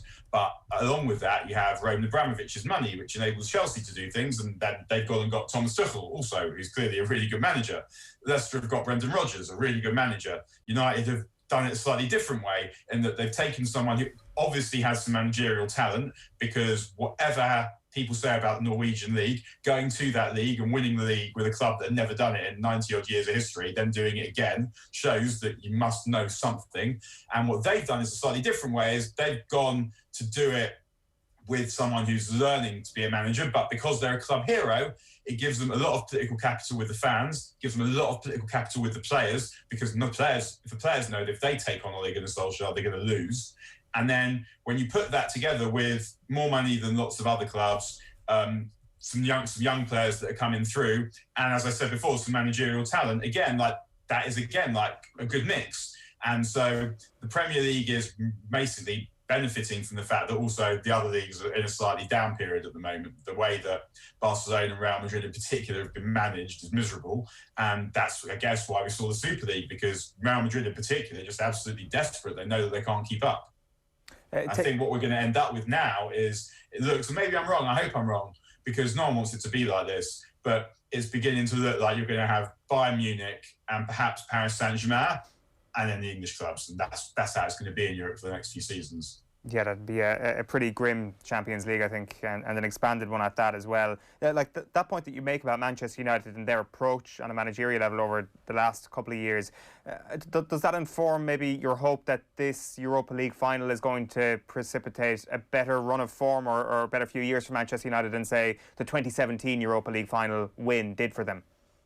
I hope so. I mean, you look at United now, and they're a much better team than that was. That team found a way of getting it done. I remember, probably said it on here, looking at the draw for kind of like the last 16, the last 8, and you're thinking, Mourinho will be able to navigate this because the quality is rubbish. And United got lucky in the draw that year that the semi-decent teams that there were all drew each other, while United just strolled through against Rostock, Rosenborg now, Anderlecht and Celta Vigo in the European semi-final. I mean, come on. And then Ajax were just precisely the kind of team that Mourinho football was invented to be. But now they're in a much stronger position. I mean, they're already a good team. The question now isn't whether Ole Gunnar Solskjaer is going to make United good again, because he has. It's whether they can take the next step to go and become a team that starts contesting the biggest trophies and winning the biggest trophies. And they're not quite ready for that yet, because they still need a player or two. And what we're seeing is City have won so many games this season. It looked like a low points tally was going to win the title. And I've been saying on here all along that I felt that if it was a low points tally, then United would be able to have a say in that because they were good enough to do that. But it looks now like next season, the season after, if you look at where Chelsea are, if you look at where City are, we're probably going back to that point where it's going to need more beyond 90 points. And that's actually not a particularly healthy thing for the league. You don't want the title, you don't want it to be where you kind of draw one game in December and think, oh my gosh, we've got a problem here, because you want the other teams to be able to compete. And it's strange because the teams below the top few are better than, I would say, probably better than they've ever been. I don't think the teams, like the top 6 teams, are as good as they've ever been. I don't think the standard amongst them is that high. I don't think the City are as good as City were 2 years ago. And United are better, but they're not as good as the teams they were beating into second place when they were winning the league. They're not as good as Chelsea in 2007 and 2008. They're not as good as Arsenal in 1999, 2000, 2001. But below them, the standard is good. What we're going to find out next season is whether the teams below that, Everton, but not just Everton, even teams like Brighton. Brighton have got some really good players. They play some good football. Are they good enough to take points off teams that know that they need to win almost every game to win the title? And that is really the key point, I think, and the key aspect that tells you how healthy a league is are the teams who are kind of below the best teams able to compete with the best teams? And I don't know, like we've had it this season, it's been a bit better, but the previous seasons, it's been not good at all. So United are well set. If they can sign, I mean, we can see what they need. Like, they do probably need another centre forward if they can get a reliable goal scorer, because relying on Cavani, his fitness has not always been great, good though he is. They could do with a number 6 and they could do with a centre-back, but they could probably do without the centre-back if they got the number 6. And they could do with a right winger. But again, they've got Mason Greenwood who plays there. They've got Marcus Rashford who can play there. They've got Amad Diallo who was bought to play there. So again, it comes down probably to, if they get the right number 6, someone who will enable them to protect the defence, but also enable them to play Paul Pogba and Bruno Fernandes just as in a 3. At the moment, we've got Fred, McTominay, and then you have Pogba and Fernandes, which basically means you have to leave out Mason Greenwood, and he's much too good to be left out. And the balance that he gives also means that he shouldn't be left out. So if they can find the right number 6, maybe it's Declan Rice, who knows? Maybe it's Yves Bissouma, who knows? Who is someone who is physical and athletic enough to cover the ground in front of the back 4, but also good enough at passing to be able to help with the playmaking. If they can find that right player that enables them to play Pogba and Fernandes in front, and then 3 strikers, then you'd be talking about a serious team now. It does feel like they're a long way off that. Like you say, obviously they need a number 6, but obviously you mentioned centre-back, potentially a centre-forward, maybe a right winger. And like even on the evidence of last night or the couple of legs against Roma, who, by the way, let's remember, are a team who are 30 points off the lead in Serie A. They shipped 5 goals against them. There's a lot of stuff in the mix there, Daniel. It doesn't all point towards a team that are that well equipped at this juncture to compete in the Champions League next season. No, I don't think I agree with that. I think we saw this season that they're well equipped to compete in the Champions League. Like, they beat Paris Saint-Germain away, deservedly. They absolutely smashed Leipzig at home, and actually they played really well for most of the game against Paris at home as well. It just went to shit in the last 20 minutes. Leipzig at home, Leipzig away was, I would say, the last time that Ole dropped a massive bollock. And I sat on here saying, when he picked 3 at the back, he picked Matic and Fred and McTominay in front of that. And I sat here afterwards, I remember the day after the game saying, we're going to find out now, because if he does this again, he's never going to learn. And he hasn't done it again. I think United are more than equipped to play in the Champions League. You've seen them beat Manchester City this season. You've seen them beat Liverpool this season. You've seen them beat Chelsea this season. They're good enough. Have they beaten Chelsea this season? No, they haven't beaten Chelsea this season. Sorry, I made that up. But you've seen United play well enough against good teams this season, so they're definitely ready to compete in the Champions League. And there's no team who I think that United could draw and think United won't be able to beat this team. And that's one of the frustrations of where they are now. You're watching Chelsea in the Europa League, in the going into the Champions League final, and well, Chelsea aren't better than United. So United are ready. The question is whether they're ready to get enough points in a league competition, not a cup competition, to compete over the stretch, if it's going to require a lot of points to win the league. And I think what you've got a lot of players at United, almost all the players at United are top 4 standard.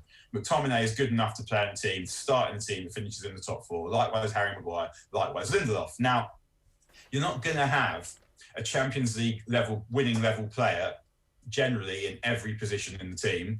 That generally doesn't happen, but you need to have enough players in the team that are able to do that, enough League Championship level winning players who carry the rest of the team, who are able to play as well as they can play, and then you see a team that can win the league. Like not every player City has is one of the best 2 or 3 players in the world, and the same as United. They perhaps need 1 or 2 more players who are just that level above to make you feel confident about predicting a league title challenge, but I don't think they're far away, and I think the performances we've seen this season show that. It's just about whether they can just add those 1 or 2 players, because look, I think that a centre-back partnership of Lindelof and Maguire, that's easily good enough for the top 4. It's good enough for the Champions League, and we've seen it.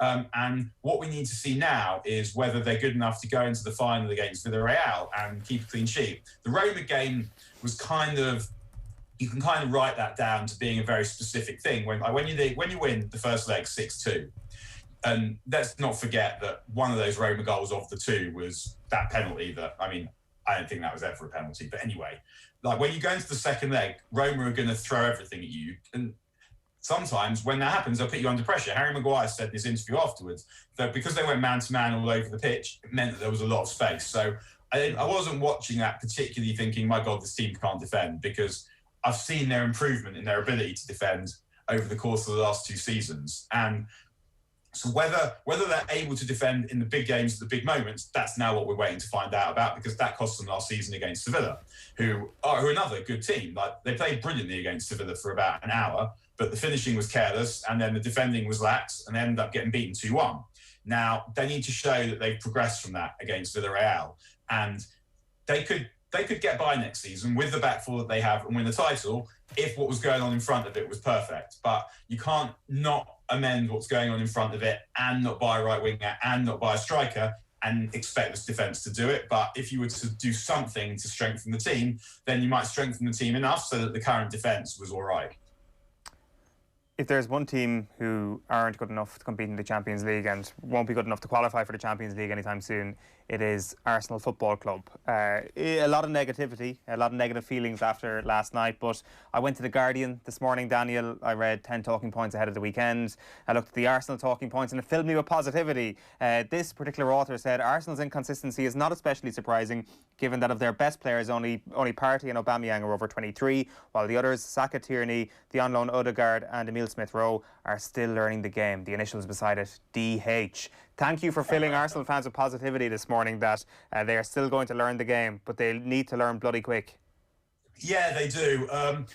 It's Arsenal a strange thing. I mean, there are some similarities with United as well. When you watch United over the last few seasons and you're thinking, well, they've got Marcus Rashford, they've got Mason Greenwood. These are unbelievable players. And you don't need that many unbelievable players to have a good team. And I look at Arsenal and I see Bukayo Saka. He's an unbelievable player. And then Kieran Tierney is a really good player. I can't remember who else I mentioned. Emile Smith-Rowe is a slightly different thing. And I talk about this later on, that if you're going to have a number 10, that number 10 must supply goals and assists if you're going to be good. It's not enough to be the pressure trigger, to do an occasional nice thing. It's not enough if you want to be a top team. And even that, it's difficult to know with Arteta, because on the one hand, you think, well, what on earth had that bloke done to get appointed? And the answer is almost nothing. Almost nothing. There's no indication whatsoever that he was good at management. He might be. I'm not saying he's not. But the best you can say is you don't know, because he's never been manager before. Then to go and toss him into the mess that is Arsenal, where you had... it was a mess at the end under Arsene Wenger, but like Fergie at the end, because also United was a bit of a mess under Fergie at the end, but you've got these geniuses, they know how to get it done. So most of the time, Wenger was getting done enough so that it was sort of acceptable, was getting the Champions League, basically. Won a couple of cups as well. But then Emery came in and the mess intensified, and suddenly you've lost that mad old inventor who's the only person who knows how to get his machine to work. And then you toss in Arteta with very little support. It wasn't like they went and hired him, an expert coach. And then the more I kind of watched Arteta, the more I thought, why would anyone really care about doing what he said?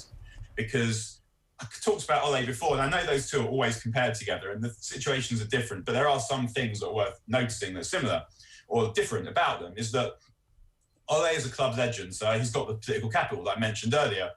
Arteta doesn't have that. He was an all right player for Arsenal, but no player is going to feel like they have to do what he said because the fans will get annoyed because he's Mikel Arteta, because that doesn't mean anything to anyone.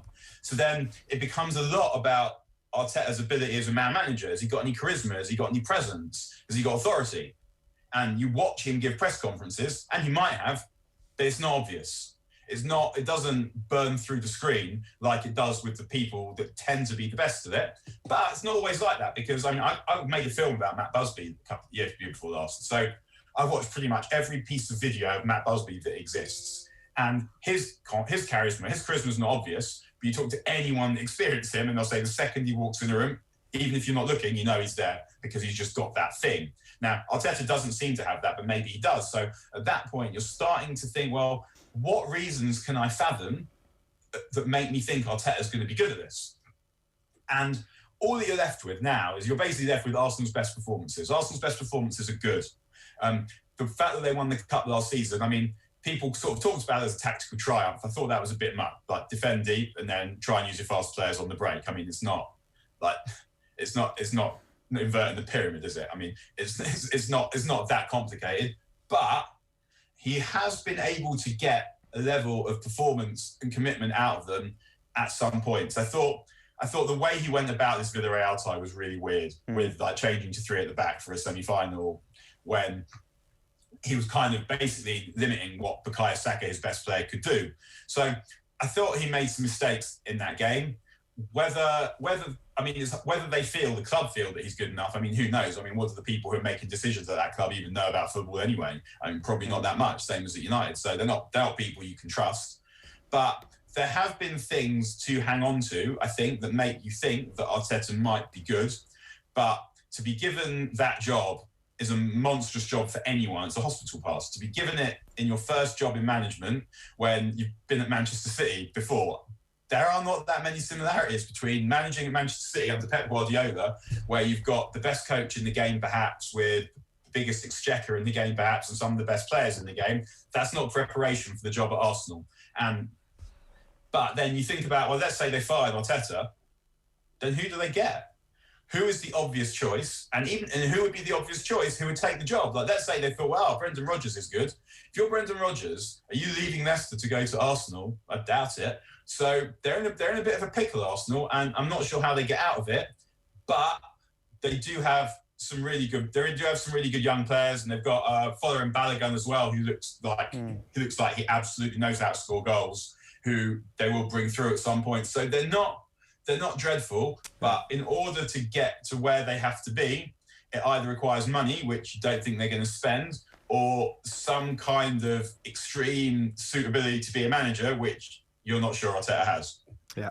All right. We'll keep you watching brief on that. Daniel, thanks a million. See you again, lads, everyone. Thanks a lot. Daniel Harris there. United Rewind podcast. We could run another half an hour on Arsenal alone, and they're such an absolute basket case. I happened to be watching the Arsene Wenger farewell speech yesterday. It was 3 years today since he left, as you would well know. I'm sure you have it marked off in your calendar on a yearly basis.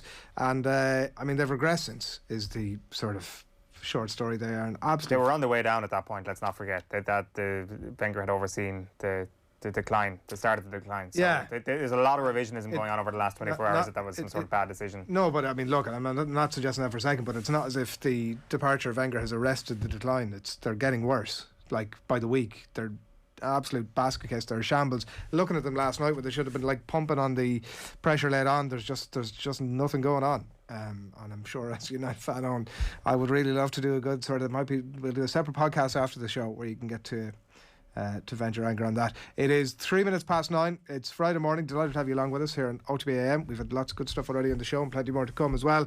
And by the way, a reminder that Ronan O'Gara was the latest Irish golfer to join the lads and Golf Weekly, who'd had interviews previously with Padraig Harrington, Shane Lowry in recent weeks. And what a breakthrough year it's been for the Cavan native as well. She's entered the top 100 now in the world. Some brilliant performances, including a second place finish in Hawaii a couple of weeks back. This is her debut season, of course, in the LPGA Tour. She spoke with Nathan about why she delayed her decision to turn pro and to finish her college degree. It's such a successful college career, though. I'd imagine while there was a plan, there was also pressure coming from outside sources saying, actually, well, this is the tried and trusted method. Get on tour as early as you possibly can, become a professional, start earning some money. Was it difficult to resist that temptation?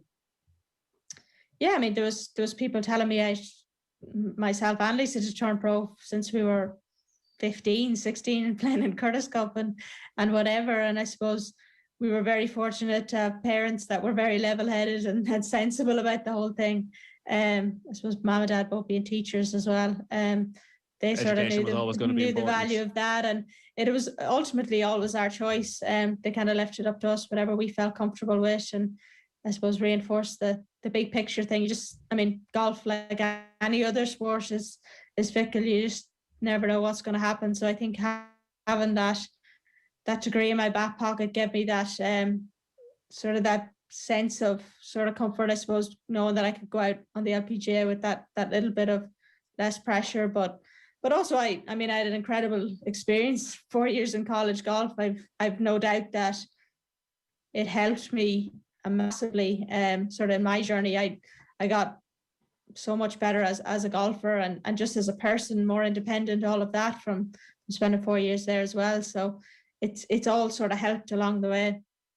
OTB AM. This is OTB Sports Radio. Sean, what's that thing going round the garden? That is our new Husqvarna Automower. Automower? Yeah, it's a robotic lawnmower from Husqvarna. Cuts the grass automatically, has GPS tracking and an app. Even works in the rain. I just thought, why spend time cutting grass when I could spend it with the family? Great! You can put the dinner on, so... No can do, love. Have to paint the man cave. Husqvarna Automower. Never mow again. Learn more at husqvarna.ie. The Sunday Paper Review on OTB. While they cannot control what happens later on in the evening, they can do something about the source. And the source are the games and the finals. And as cases rose, it's the right decision. And until the public health climate starts to change back in the right direction, I think we'll see some of these games still on ice for quite a few weeks and months yet. Digesting the best stories on the back pages every Sunday afternoon on OTB Sports Radio. Tune in 24/7 on the OTB Sports app. OTB AM. With Gillette, put your best face forward with our new and improved razors. Okay, it's 9:07. You heard Ronan O'Gara there in the ads. Full interview, by the way, available up on the Golf Weekly Patreon page from 11 o'clock today. And you can sign up for Golf Weekly at otbsports.com/Golf Weekly. Loads of exclusive content there and interviews as well, all for the small price of $3.99 a month. So head along there and pick up yourself a subscription. By the way, you are watching OTB AM, of course, the Sports Breakfast Show from Off the Ball, brought to you every morning with thanks to Gillette. Good mornings start with Gillette, giving you the confidence to tackle the day ahead. Brian O'Driscoll is coming your way in about 20 minutes' time. Lots of reflections on the lines yesterday, so stay tuned for all of that. But right now, time for the crappy quiz. Chris Waddle. Oh, you're kidding me. September. Kyle Lafferty. Are you joking me? No! Is that right? I know it's not right. Anybody else? Leash, was it? Like, that is one of the most stupid questions. Darius Vassell? Seriously, you all need to just stay quiet. This is getting really annoying doing this quiz. What is going on here?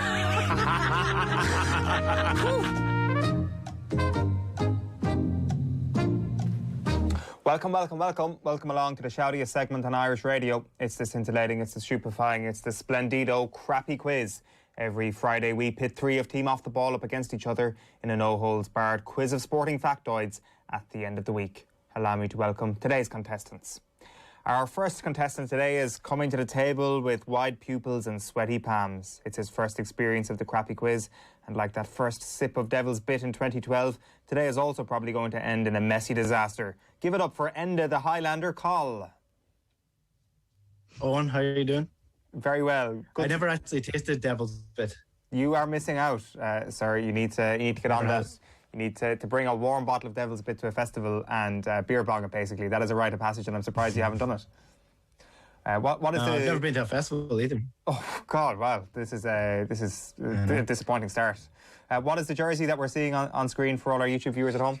It is a Sweden World Cup. I think it's the 98 World Cup. Okay. It's more collar than jersey, really, isn't it? I get it. It is Henrik Larsson on the back, so for all those listening or watching, you can see the Sweden badge now. Yeah, that is extremely on brand for Celtic fanatic and a call. You're very welcome. Our next contestant is included this week after kicking up a fuss on Twitter last week. He says that there is some sort of unconscious bias against Monaghan on this quiz, and I think it is only fair that I come out and say that there is no unconscious bias against Monaghan in this quiz. The bias is very much conscious, because Monaghan is a shite county. Give it up for Shane the Rocket Hannon. Thank you, folks. The Rocket. I like the nickname, the Rocket. Owen, you didn't have a problem with Monaghan when we welcomed you with open arms into Terry's Bar and all the other bars of Monaghan a couple of years ago. But look, next time it happens, you won't be so welcome, I think. The summer of 2018, the fledgling Super 8s, I will never forget that trip to Monaghan. I actually thought Devil's Bit was actually my first drink, so I thought I was getting ready to say hello the first time there, but no, it was actually Enda you were pointing towards. But yeah, Devil's Bit was my first experience of alcohol. And what age did you leave Devil's Bit behind? I've left it behind. I've retired from my Devil's Bit and Frosty Jack's days, so leave it all behind.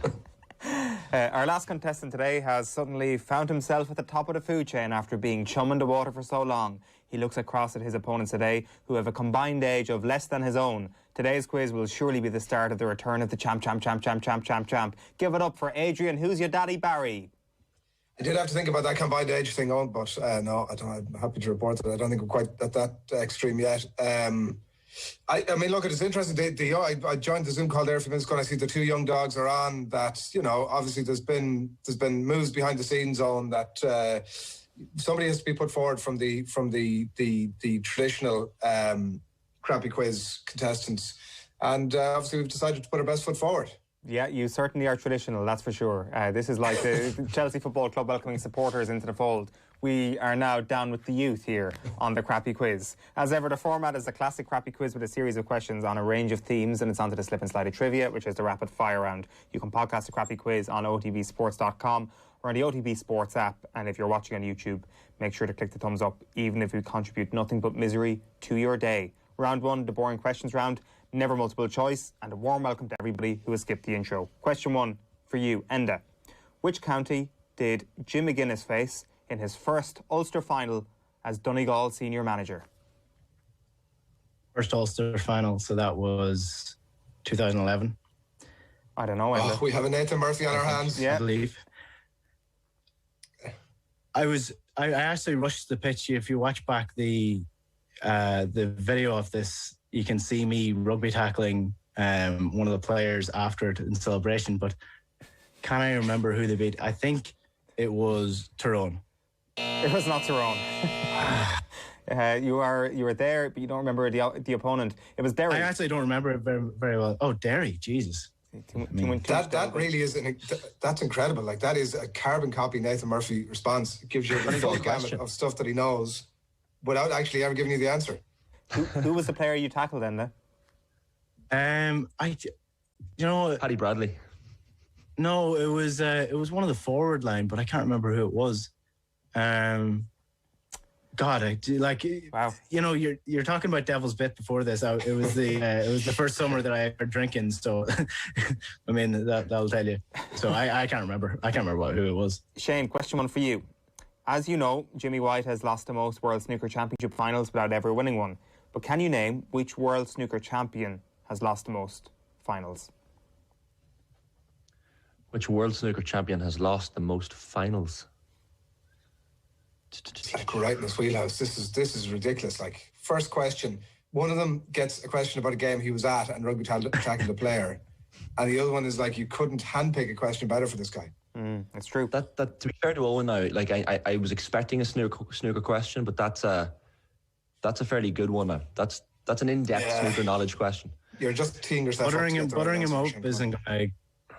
It will for the next time, Enda. You will get a very easy question. Get on with it, Shane. Come on, stop this Micheál Martin filibustering nonsense. Get on with it. I really am unsure, but I'm going to opt for John Higgins here. Correct. 1 from 1, Shane Hannon. Welcome to the Crappy Quiz. He knows his snooker. I'm really not sure. It's like the opposite end approach. I'm really not sure about this. 4 wins, 4 losses in finals, and then Sean Murphy would have been third in that list after Jimmy White and John Higgins in terms of the most finals lost.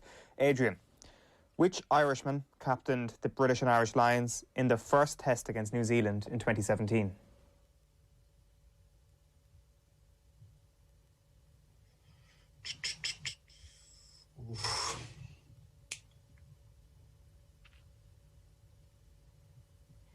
Couple of options on the go here now. Go on, roll us through your options here. Is it an unlikely one on? That's the question that I have for you. Gonna need to push you for an answer here because you've failed to run us through your options and therefore this is terrible radio. I'm going to go with...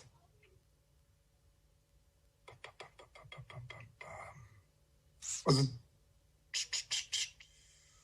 Come on. Was it... Say a name.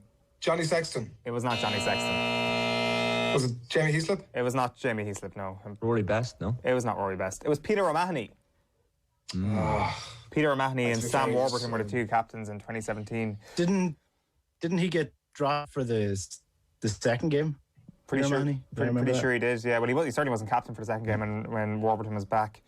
Round two. My Wikipedia scrolling didn't go that far, Enda, but thank you for putting me on the spot. Round two. Nathan, just keep calling Nathan. I'm not a rugby man, so I'm surprised I have any bit of rugby knowledge going into that. So I'm spouting what I know. Round two is the rush of blood to the head round. After Angel Di Maria's audacious attempt to privately hurt Fernandinho on Tuesday night, this round will test your knowledge on some of the other famous rushes of blood to sports people's heads. Enda, question 2 for you. Wayne Rooney's red card at the 2006 World Cup against Portugal is mostly remembered for Cristiano Ronaldo urging the referee to send him off.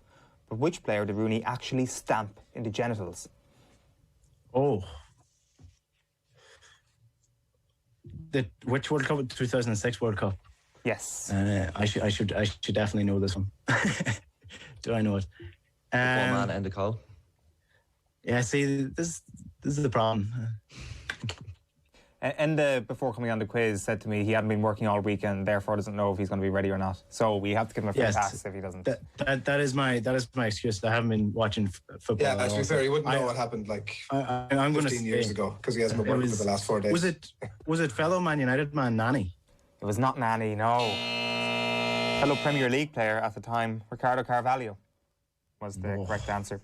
Shane, Donny Vaughan is a man who would have died for Mayo in the 2017 All-Ireland final, but his rush of blood led to an early bath for himself after he crashed into a Dublin player who had already received his marching orders. Who is the Dublin player in question?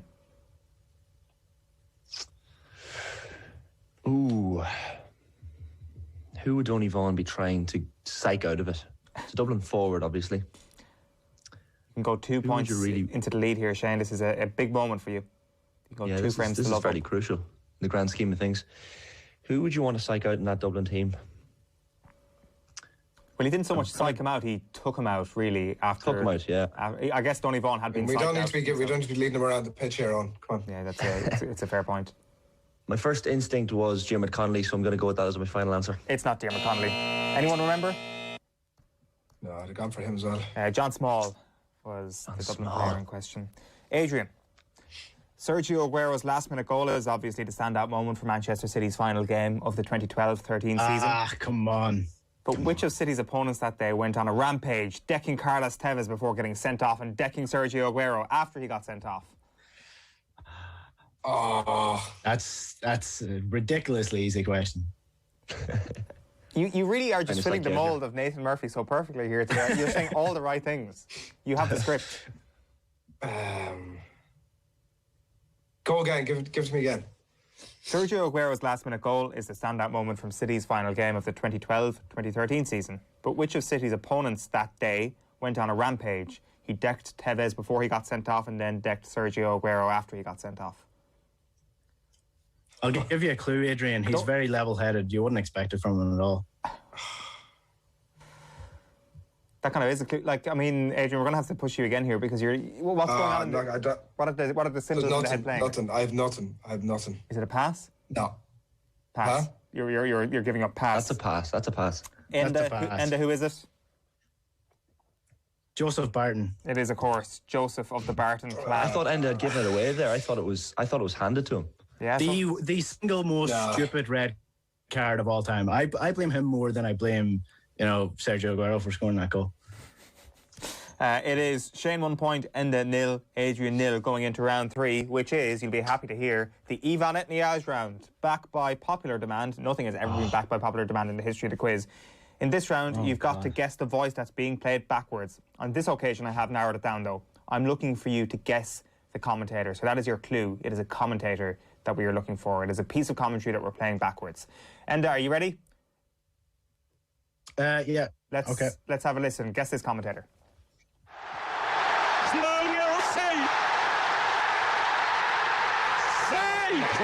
When they're low focus on you sound the big and it's says listening us if you make up the best cows out come on. Adrian, what are you shaking your head at? Too easy. Is it too easy? I haven't got a notion who it is. We'll find out in a second, but can I hear that again? Yeah, let's go again. Down here.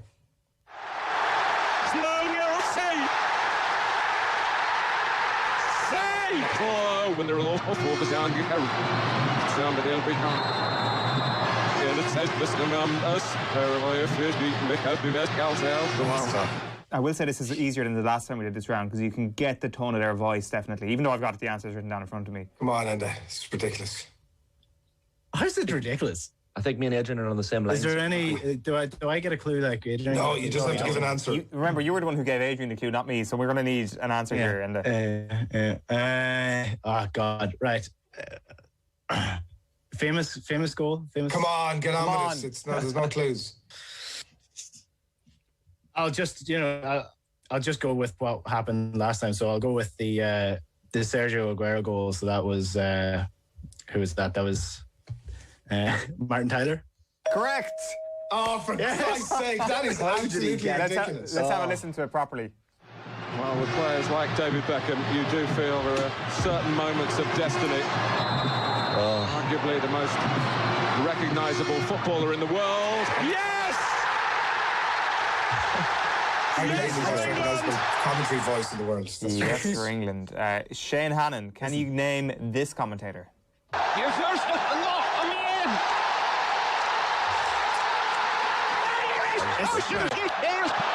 Stop. My one better be.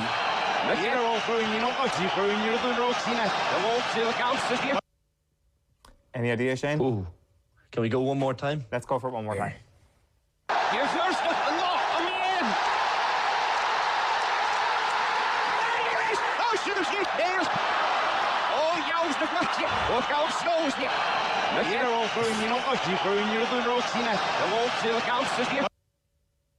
the part at the end has put me off, but for all intents and purposes, it sounds like Clive Tilsley. It's a correct answer, Shane. Well done. You interviewed him like 10 times, Shane. How did you not get that first time?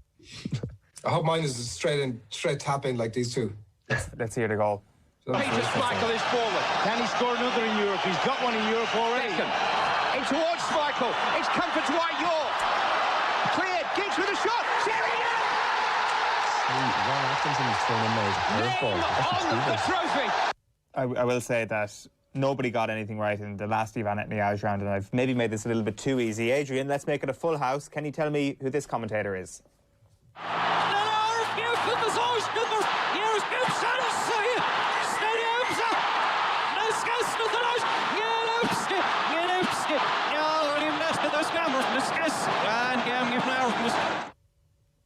Nanuchka. So there's some phrase in there that's been mentioned twice. Let's have another listen.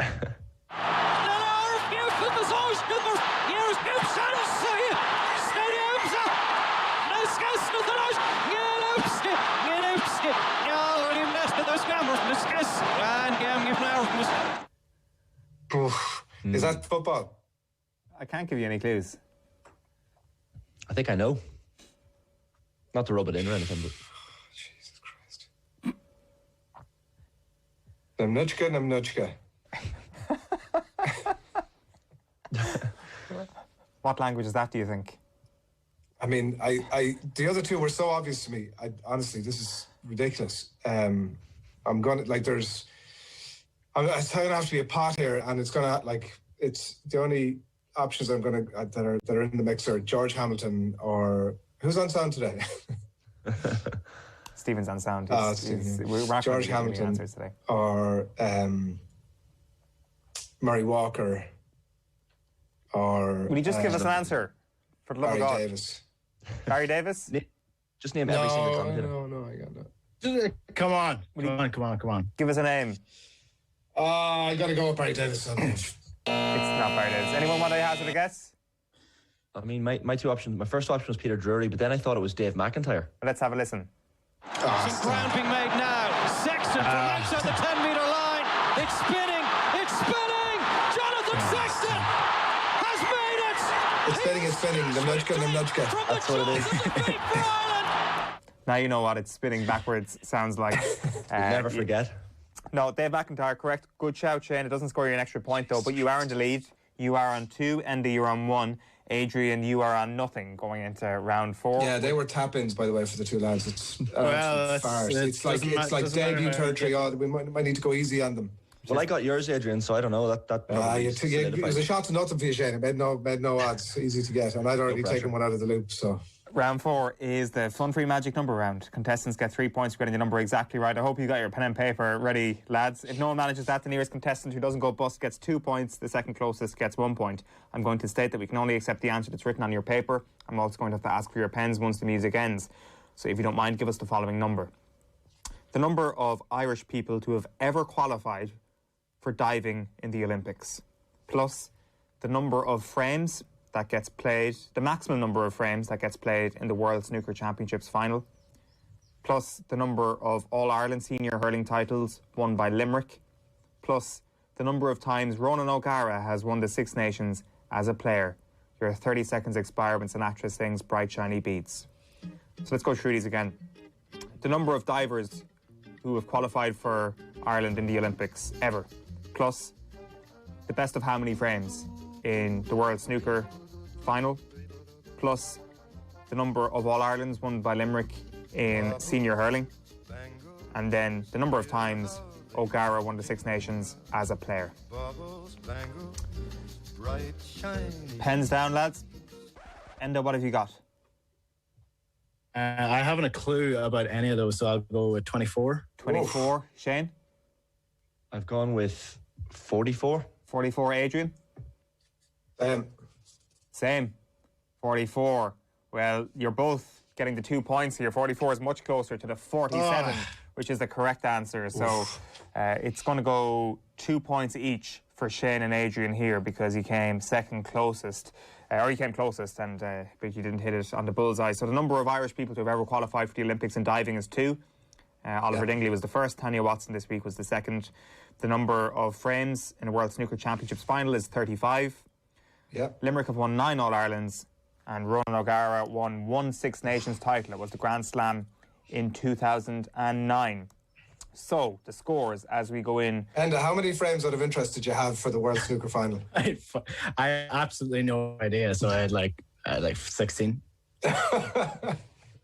Which are also, Shane, I mean, look at that. Is that ridiculous, Shane? An even number as well. We move on to the final. Our winner tonight will be decided in the round that separates the men from the boys, the Phil Fodens from the Phil Mitchells. It's a no theme in particular, ridiculously easy rapid-fire round. The score you get in this round will be added to your score in the previous round. There will be 40 seconds for everyone to answer from the same set of questions. So we're going to start with the person with the highest number of points, which is Shane. Shane's on 4 points at the moment. Then on to the person in second, which is Adrian, on 2 points. And then on to the person in last, which is Enda, on 1 point. If you get a question correct, I will ask you another question and keep asking you questions until you get one wrong. Once you get a question wrong, I move on to the next person. And your incorrect answer also means the deduction of 1 point. So the order, to repeat it, is Shane, then Adrian, then Enda. Are you ready, Shane? Ready as I'll ever be, Owen. Let's go. Your 40 seconds starts now. Ellen Malloy plays for what club? Peamount. Wexford Youths. Adrian, Scott Penny plays his rugby in what position? Back row. Correct. Who are the AFLW Premiership champions? Hawthorns. No, Brisbane Lions. Enda, Alan McLaughlin played most of his club appearances for which club? Too long. Portsmouth. Diarmuid O'Keefe plays his hurling for what county, Shane? Waterford. No, Wexford. Which NBA team do the Cronkies own, Adrian? The Bulls. No, the Denver Nuggets. Mark Travers plays for what club in there? Bournemouth. Correct, but it doesn't make one jot of a difference. Like Shane went from 4th to Enda went from 1 down to 0, back up to 1. Shane, just by the skin of your teeth, despite bottling it a little bit, has managed to win this we're quiz. all on 1 point. No, Shane's on 2. No. I'm on 2, yeah. He's not. He is, because he started on 4 and he got 2 questions wrong, so he's gone down to 2.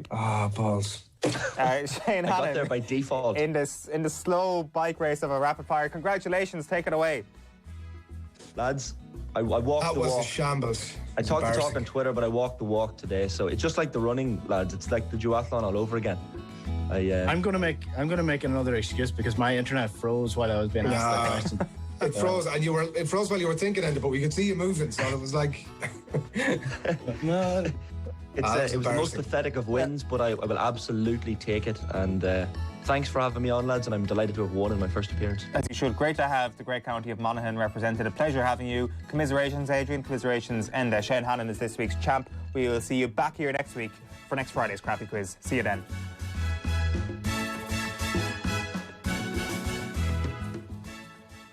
Let's hear again from Moran Gatlin then. He was talking about James Ryan and also some of the other Irish players who didn't make it. There's a lot of tough calls, and James was pretty unlucky. So for us, it was getting that balance right with our second row and back row options and cover in certain positions as well, and players being able to play either second row or back row. So James is unlucky. I thought we saw an example for me on last weekend with Leinster against La Rochelle, and if you want to have a look at a match, probably the La Rochelle side kind of reminded me of what we're going to face in South Africa. We're going to face big physical men, and we saw that with Skelton, we saw that with how direct they were in terms of coming off 9, and probably in the last couple of years with Leinster and a couple of those big games. I know they were really good against Exeter, but we saw in that weekend, and we probably saw 12 months ago against Saracens in the European match where people have really gone pretty hard at them physically up front, and that challenge. And for the Bundy situation, I thought that combination of Bundy Aki and Robbie Henshaw was outstanding for Ireland against England, and we've got to be able to have that balance between the physicality that they bring and also the ability for us to play rugby, and I think both of those players have got that. They can mix it and be able to roll their sleeves up when it does get tough, but they've also can play some pretty positive and very attractive rugby also. Yeah, as much as we end up on a day like this focusing on the players who missed out, like there's some real good news stories there from Bundy Aki and Jack Conan as well, who, like, what a turnaround it's been for him over the last few months. Had such a difficult time after picking up the injury early at the World Cup, barely played for a couple of years up to coming back in this Six Nations, and now he finds himself on a Lions tour. Amazing turnaround, and just shows, a huge performance against England, just catapulted into the reckoning. And again, I have to say, I really like the balance of the back row. I think it looks, very effective. You've got so many good ball carriers in there, and very different types of ball carriers. I think if people are saying, I would have picked Stander over Conan. For me, there's way more dynamism to the carrying that Jack Conan does. And in the past, I felt that, at times he had gone missing in games, but that hasn't been the case this season. Even at the weekend, he kept turning up and giving advantage line, even though he was finding it very difficult. So, conversely to Stander, he's coming at you. Are you able to match him on the gain line? Whereas Conan's ability to use his footwork, his explosiveness is more impressive. His ball handling is better than Standard's. He's a good offloader. And then if you're looking at linking other guys around, and like Tipperick, Simmons is a great inclusion as well, thinking about the fast track and the explosiveness that he brings.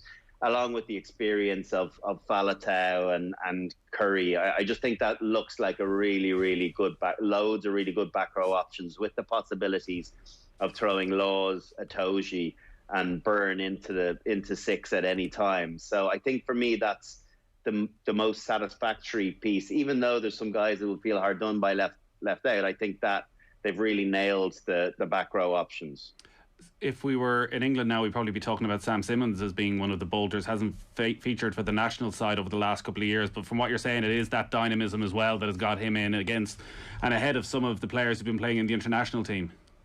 Well, it was flabbergasting, the reality, his form in the Premiership, how it hasn't been picked up. And it almost feels like it was pig-headedness by Eddie Jones, that there was so much of a call for Sam Simmonds to be brought in ahead of Billy Vunipola that he dug in and stuck with Billy Vunipola, who was relatively ineffective for most of the Six Nations, who looks very shy on game time. So, on the flip of that, Simmonds has scored, I think, 11 or 12 tries this season. Some of them have been length of the pitch. He has an incredible engine, but this brilliant pinball ability to go again in the collision as well. He mightn't be as big as many of the other back rowers, certainly not as big as Faletau and Conan, but he has a real explosiveness to him, and it kind of feels as though his game is perfect for the hard track of South Africa. So I think he's a really clever inclusion. There won't be an expectation for him to make the test team, but don't bet against it. Depending on how he goes. So much of this as well is about the player, but also the personality behind the player. And you've got to strike the balance of guys that are going to be happy being midweek players, but are going to provide a good energy to those, in weeks 5, 6 and 7 when they're not selected themselves. And that's where there's other 50-50 calls, where some individuals, knowing their personality, knowing how, they might be a bit of a whinger or how they might get down on things, they are the ones that will find themselves excluded in the 50-50 calls. Kyle Sinclair missed out on the squad, which was a big surprise from an English point of view. Let's hear from Warren Gatland again, then, talking about Simmonds' inclusion and Sinclair's exclusion. What I like about Sam Simmonds, having watched him, looking at South Africa, you have to have players, and particularly in your forward pack, that just don't put the ball under their arm and run hard and straight. You've got to have, players with footwork, and I think Simmonds has got that. He's got pace. Faletau's definitely got footwork as well. So, you need something. It's not about trying to match them physically. You've got to have players who can do that, but you've got to be able to bring some variation in terms of your attacking options. And Simmonds, from shorter line-outs and the way that Exeter use him, he's got that variation where he's got the pace and sort of variation in terms of some of their line-out options they use off the back of the scrum.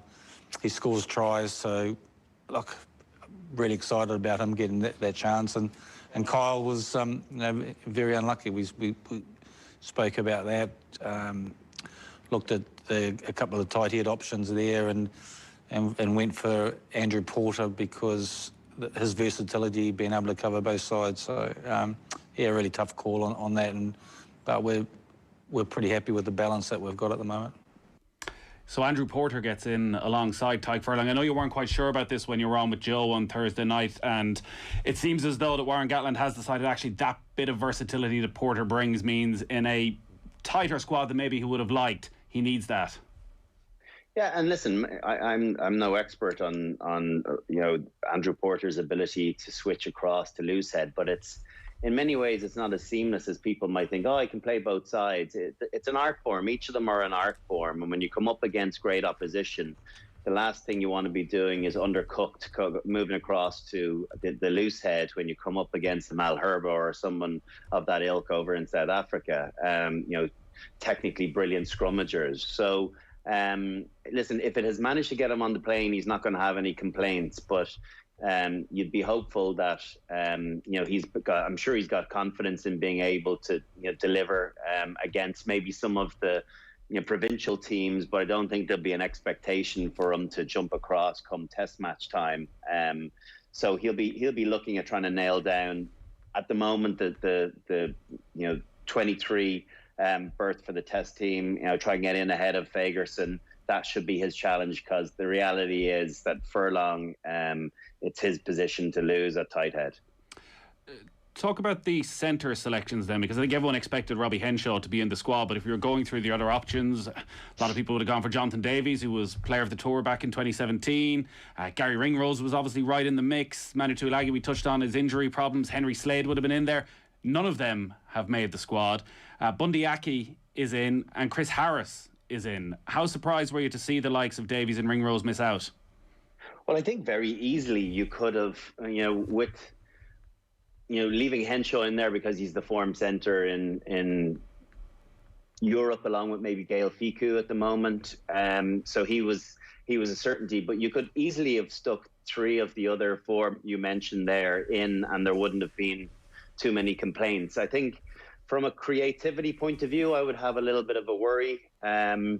It does feel Jonathan Davis is not in the form that he was in, 4 years ago, or even at the World Cup. I think he's struggled since coming back from his long-term injury. He's had lots of niggles. He was only on the bench a few weeks ago for their European Cup game for the Scarlets, and he's really struggled. But I thought Warren Gatland would give him a bit of time to get back to fitness, get back playing some good rugby, and because he is that ultimate Test match animal, there's an intangible to that, the mentality around it, knowing that you've been there and done it and you've delivered on the big stage before.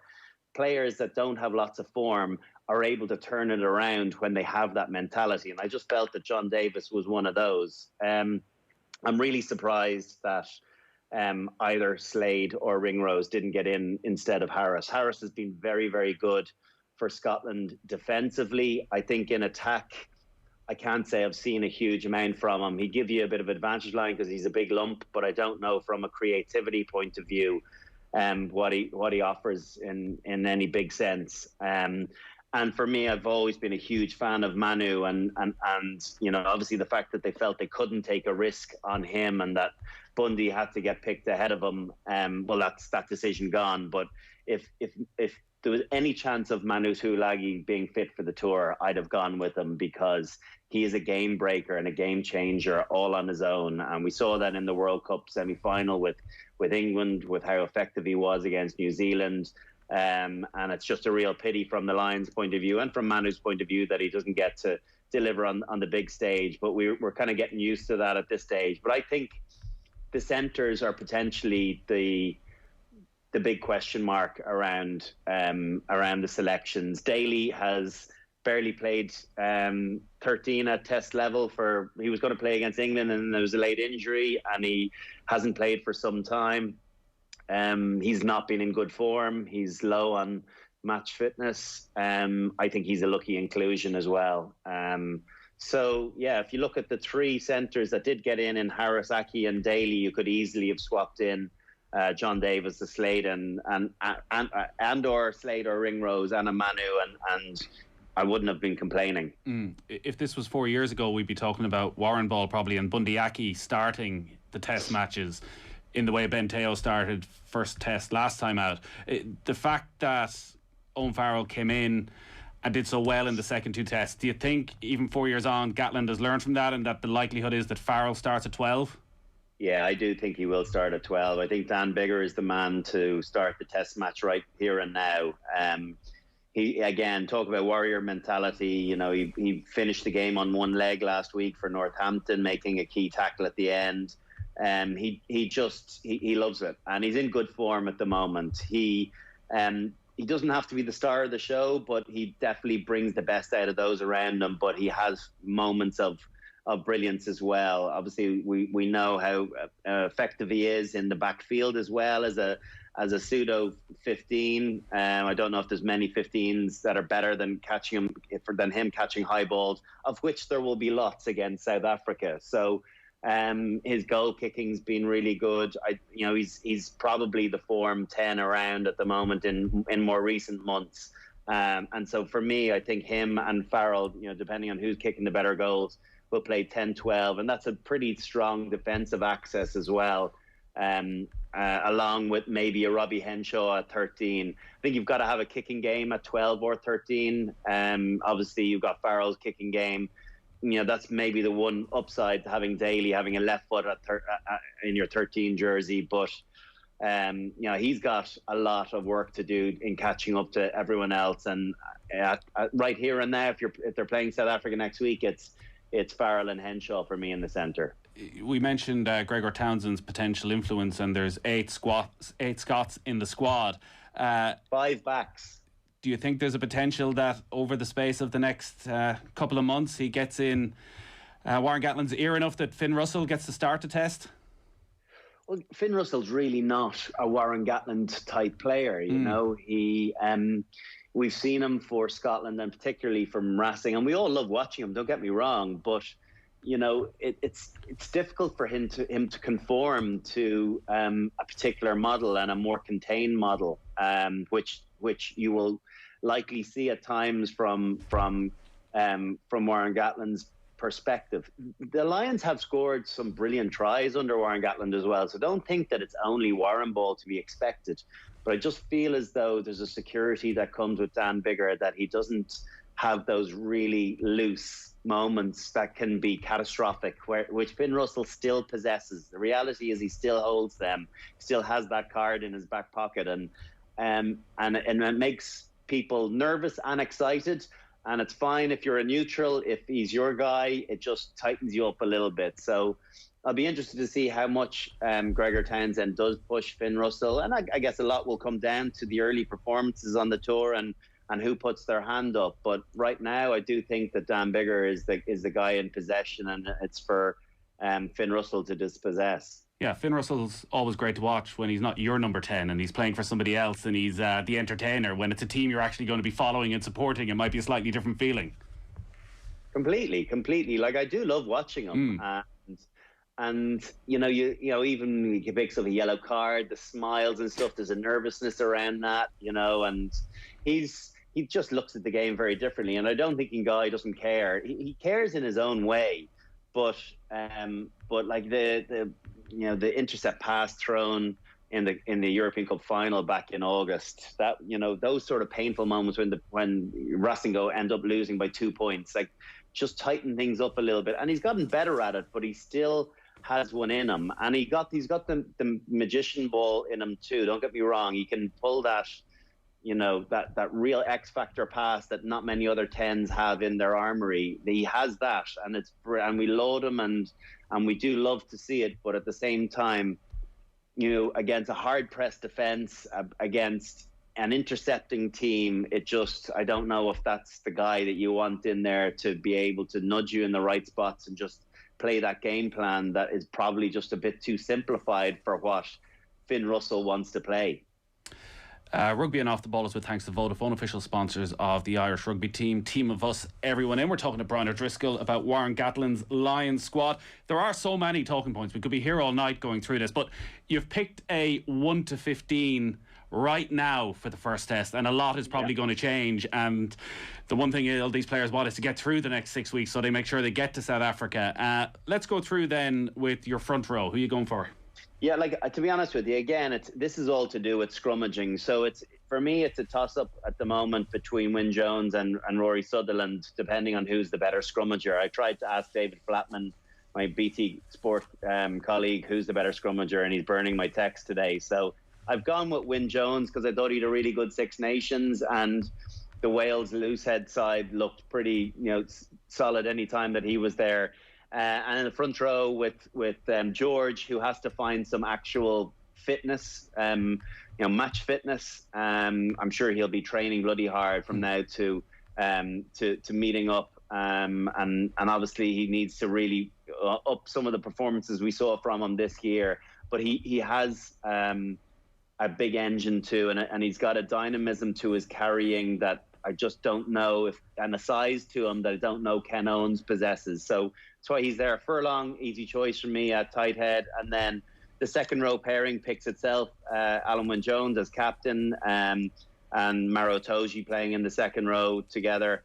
I thought Itoje might play 6, but now that I don't have any other second row jumping out that I think I do feel as though the back row that's on offer here in Tom Curry, Justin Tipperick and Faletau, I can hear all of Scotland screaming that Hamish Watson's not in there. But I think as the tour goes on, Justin Tipperick's been on 3 Lions tours now. Yeah. He's kind of a silent assassin, and he's this brilliant facilitator to being able to enhance the original Warren Ball game. He's an out-and-out footballer, and he's someone that can marry the grunt up front with the silkiness of backs. And I've always loved being in the same team as him. He scored some magical tries and set up some magical tries. Any 7 that's capable of, the style of chip kick, the seamless chip kicking that he's done time and again and regather tells you an awful lot about his footballing ability. And as someone said, if you were to pick 15 players in one position, who would it be? It would be undoubtedly, in every position, it would undoubtedly be Justin Tipperick. He could, you kind of sense that he could play almost anywhere. And then Faletau for his experience at number 8, and the fact that he's done it for Warren Gatland's for Wales and for the Lions more recently or as recent as 4 years ago. Just before we move on to the backs, we haven't really mentioned Ian Henderson and Tadhg Beirne. Their potential roles on this tour, I guess their flexibility is their biggest asset here.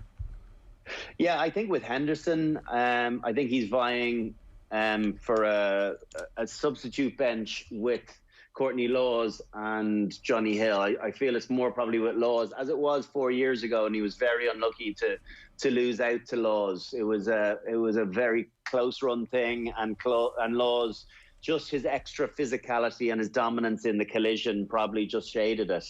And Hill is probably there for me as the 5th choice second row. So and Beirne is obviously, he's kind of a quasi 6 second row. So I'm not getting so hung up on him. I think he's the potential to be, I don't know, is he big enough to be coming off the bench? I'm intrigued to see how he goes on this tour, because I do feel as though the physicality stakes is where he can be dominated, and that's his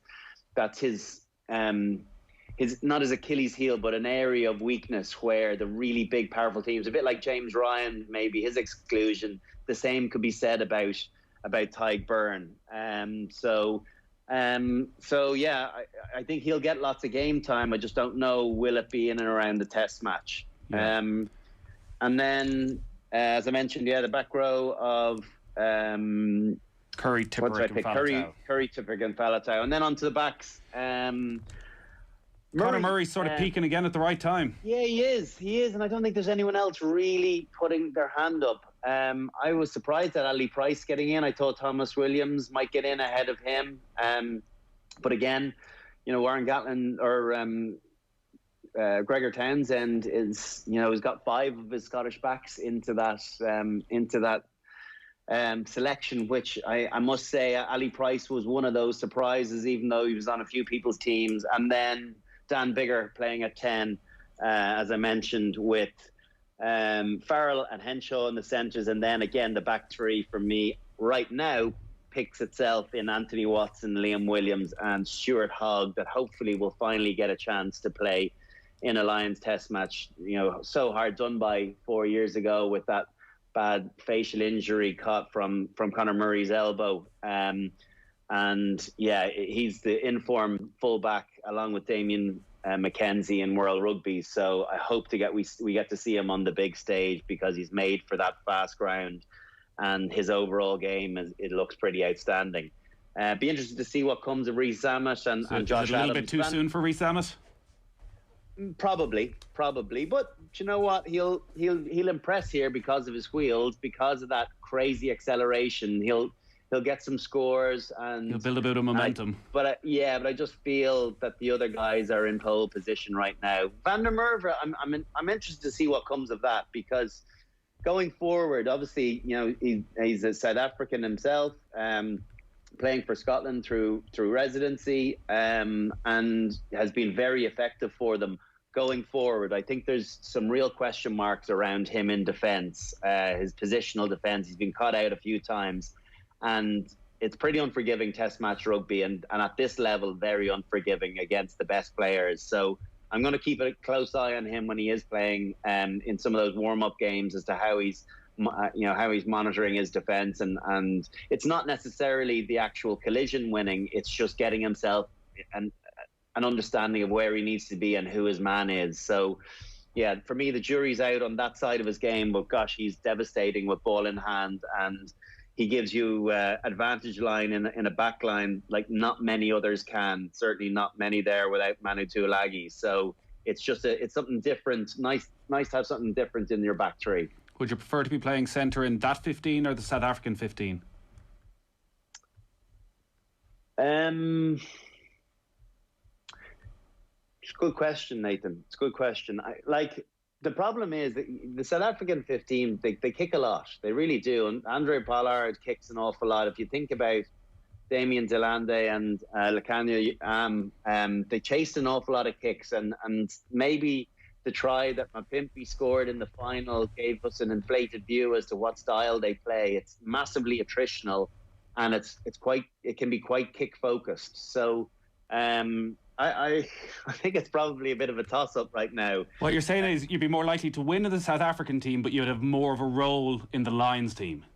Yeah, I think so. I think so. Right now, looking at it. But listen, so much is going to be on what game time these South African players in the lead up to it as well. Well, we're sort of basing everything off the World Cup final because it's the last we saw of them. But that's a hell of a long time ago in sport. It's over 18 months ago. So it is an awful long time for us to be, building our assumptions. Also, you think about the injuries and don't even know all of what's going on in South Africa. But you look at the likes of R.G. Snyman, who had such a big impact coming off the bench, going for another operation now. You'd be hopeful that they'll have their best players back, because we want that huge physicality that we expect with Lions tours in South Africa. That crazy collision winning goes back to 97. We had it in 09.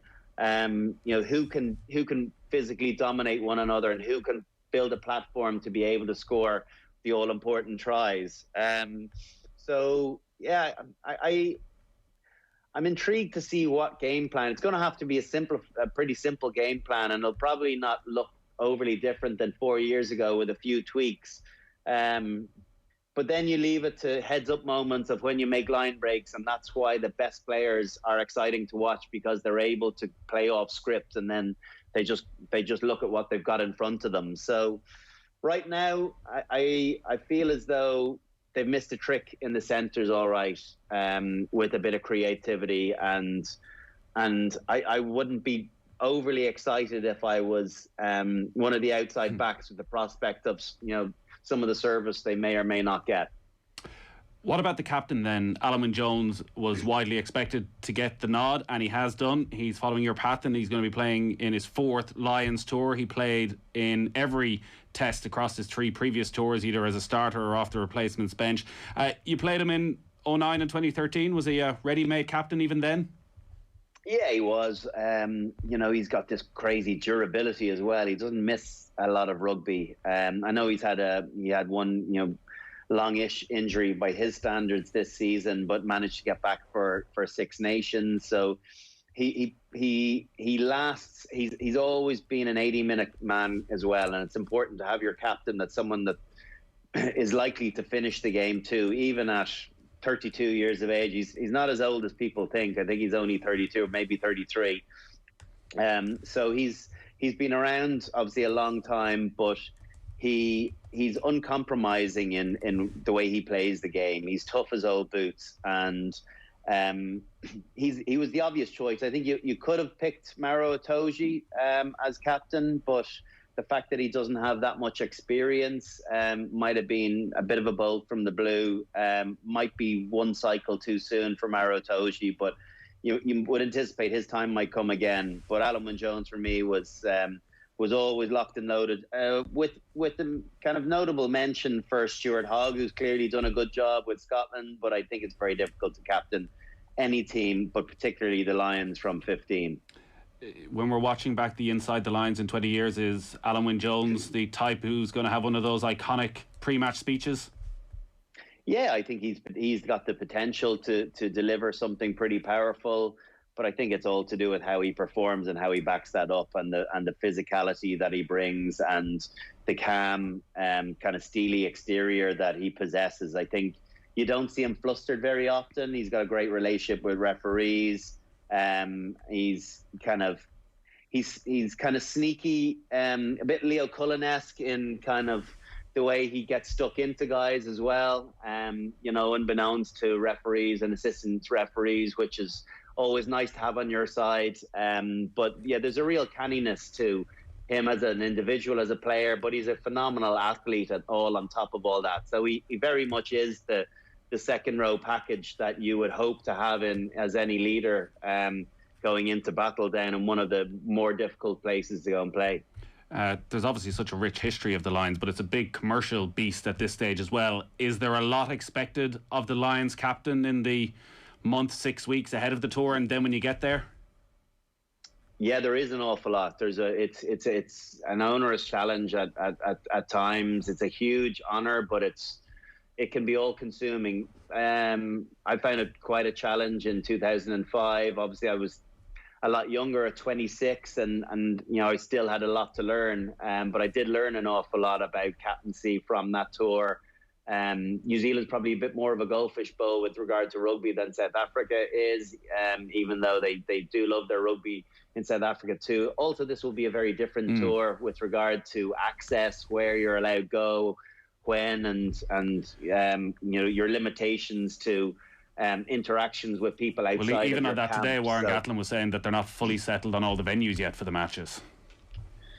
Yeah, and like the question marks around whether there's going to be crowds or not, you'd anticipate there won't be at this point. I'm not sure what's going on in Super or in the Pro 16 as it is at the moment with crowds. I haven't watched enough of it, but right now you would anticipate that there's not going to be substantial crowds anyway. So it's going to be much the same as what they've experienced for the last 15 months. Listen, it is what it is. It's an opportunity to play for the Lions, and I'm sure they're very thankful that they're going to be going on tour down there. Yeah, we cannot wait. June 26th is that first match against Japan in Edinburgh, and then you got to wait all the way to the 24th of July for the first test, the 31st, and then finishing up on the 7th of August. So we're a long way before this one is done and dusted. Brian, great stuff as always. Good stuff. Nice one, Nathan. Cheers. OTB AM. With Gillette, put your best face forward with our new and improved razors. The OTB